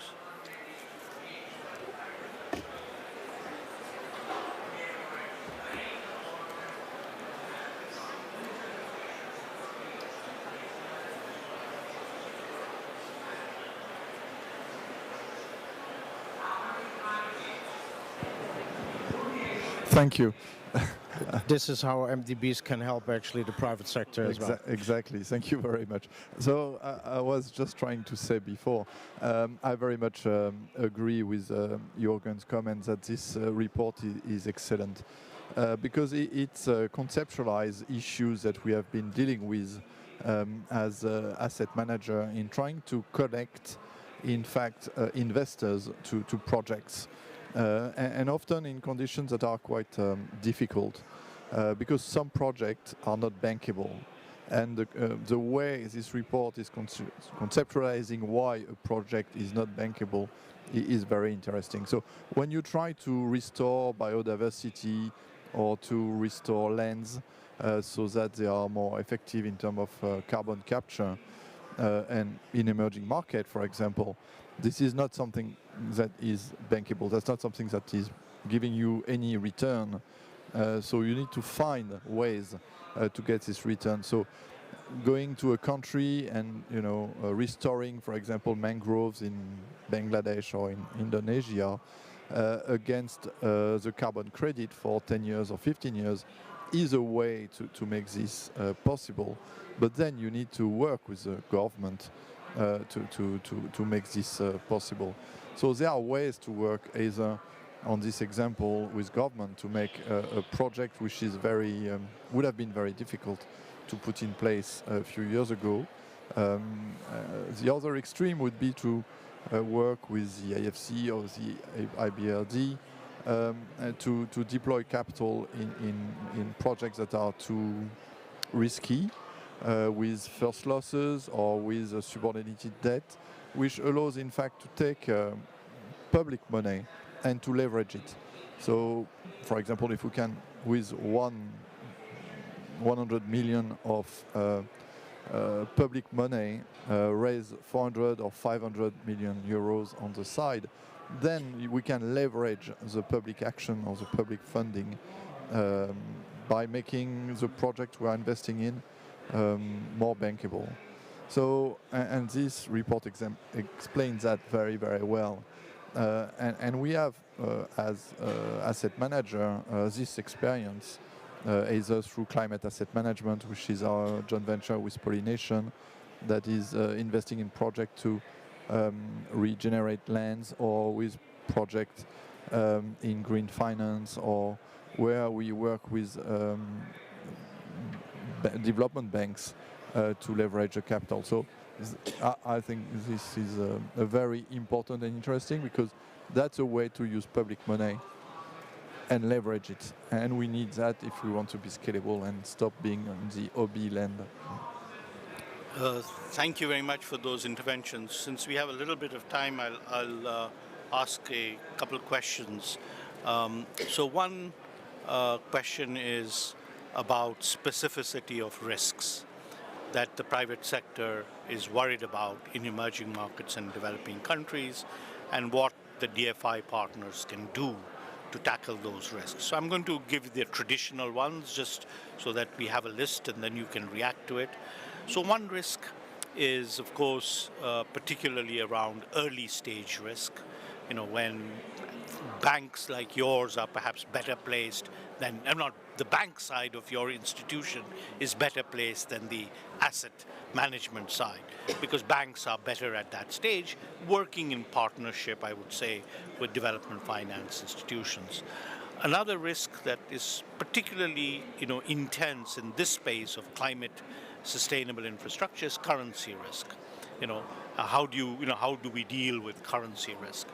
The third, of course, is what we call policy-induced risk, including particularly in the energy sector around PPAs and creditworthiness of utilities and the like. And the last one, which is a little bit, I call generalized risk of long-term holding, which is credit enhancement to make a non-investment grade asset investment grade. That's what the MCPP model does. So from your respective perspectives, how would you, particularly with this theme of going to scale, what do you think needs to be done to make a better match in this space around risk mitigation? Let me start then, and it's never good to disagree with a moderator. But if the moderator actually needs 5 minutes to actually discuss all the risks, then the perception obviously is very clear. There is a higher risk in emerging markets than in many developed markets. I would actually, and I know we're talking about blended finance, so there's obviously need to de-risk certain projects, etc. But let me start by saying that EBRD's portfolio, when you look at it from a, sorry to be technical, but from a credit rating perspective, has a single B plus or so, single B kind of mark on there. But it behaves actually like investment grade rating. So I think my first point is the perception of emerging markets risk, if you do this well, is a very different one than reality. And I think there all we need to make sure that we change that perception. And the reason why I'm saying it, at EBRD we are trying now in the upcoming years, I would love to set up a debt fund where I would like to have asset managers like HSBC or private investors actually coming in and taking part of that risk based on our historic returns without any need for additional blended finance. That's one, and I will be much shorter now in my second part. But of course, having said that, you are quite right. There are certain risks in emerging markets which are not there in developed, and they're a DFI or particularly an MDB. They can contribute in all these levels. I mean, usually we should know the country a little bit better than many of you. EBRD has in every country where we work, we have boots on the ground. We know the government side very well. If things go wrong, we do have a preferred creditor status, which sometimes also is quite helpful. Also, when we are working with client, we give a client a certain stamp of approval. So a investor actually can be assured that there's the highest ESG bar, but it's also from a know your client. It is a reliable person of the highest integrity, and it is bankable. And I would like to leave it as there, but would be very interested to hear it from an HSBC perspective. I think for us the risk that is the most difficult to apprehend is the development or promotion risk, the early risk, because once a project is up and running, we can afford very long duration and banks cannot. And that's also why it would be interesting to look at the portfolio of high yield that is behaving like investment grade of EBRD, because this portfolio is mature, is diversified, and so it's much easier to hold and to sell to investor. Diversification allows us to apprehend volatility risk also, or volatility, or the issue of currency volatility risk. So promotion, as you stressed it, is something that is difficult to sell, or we would ask returns that are too high for this. But otherwise, I think with a diversified green bond portfolio, which is high yield, that's something we can do, yes. Thank you. Just check my time. May I briefly comment on that? Yeah. Because the local currency perspective, it's actually a very interesting one. The problem is, and we haven't found a real solution yet, but when you look at the majority of project financing in almost every field, also on the energy side, it's almost always dollar based. And that is something we collectively have to change, because obviously this risk is being then taken by at the end the consumers in an emerging market. Exactly, that's why I mentioned it. I think, Jürgen, thank you very much for your intervention. I do believe that that is the value proposition of DFIs, which is to demonstrate that the real risk is less than the perceived risk. So, and to demonstrate that you can build up portfolios of solid projects. So I'll close on the last point, which is, allows you to say whatever you believe. So I'll say what your previous boss said, which is the challenge is scale. And so today, if you had to say, from your perspective, what is the most important way to go to scale, tackling those three constraints that we talked about, from upstream to downstream? Are there not magic bullets, but are there approaches that are now coming to the fore, and we've been listening to them during the course of the day, that you think could now lead to some breakthrough on issues of scale with quality? I think today the issue for scale is not the availability of projects, because there are many projects, is the education of the investors. This type of investment are for institutional investors only, insurance companies, pension funds, or people. It's not for individual investors. And so education of the people, risk appetite, capacity to do due diligence on complex fund or structures means that in fact it's only the most sophisticated investors that are today they are going into this. And it will take a little bit of time to educate them and to make this acceptable. I believe also all the net zero commitments that they've taken, that the financial industry is taking, will create more and more needs for products that are allowing these people to fulfill their commitment. So the appetite will grow. When I compare today to 2 years ago, it's incredibly larger than it was, and it will continue. So I think it's a little bit a question of time. Thank you. Let me agree to that, and let me not add too much to that, but I think what we would ask from our countries of operations is to ensure for a stable investment climate. And that is what we've seen all over in every emerging markets when there is a stability. I'm not saying a democracy yet, but when there's stability, investors will follow. Then the next thing we are trying to do is building on that a stable regulatory environment. And if that is in place, actually we do see that scale follows, maybe not in every small country in Western Balkans, but when you look, and you can all Google it, Ben Ban solar project in Egypt, it's the largest solar project in Africa. It actually follows these particular steps, and we have been very successful with that. Thank you. Let me thank the two panelists. One point, Jürgen, I'd make is, again, borrowing from the EBRD, I do think also you will need sector approaches, because ultimately to go to scale, you have to have an energy transition plan, you have to have a cities plan. This is not cost planning, it's about strategy.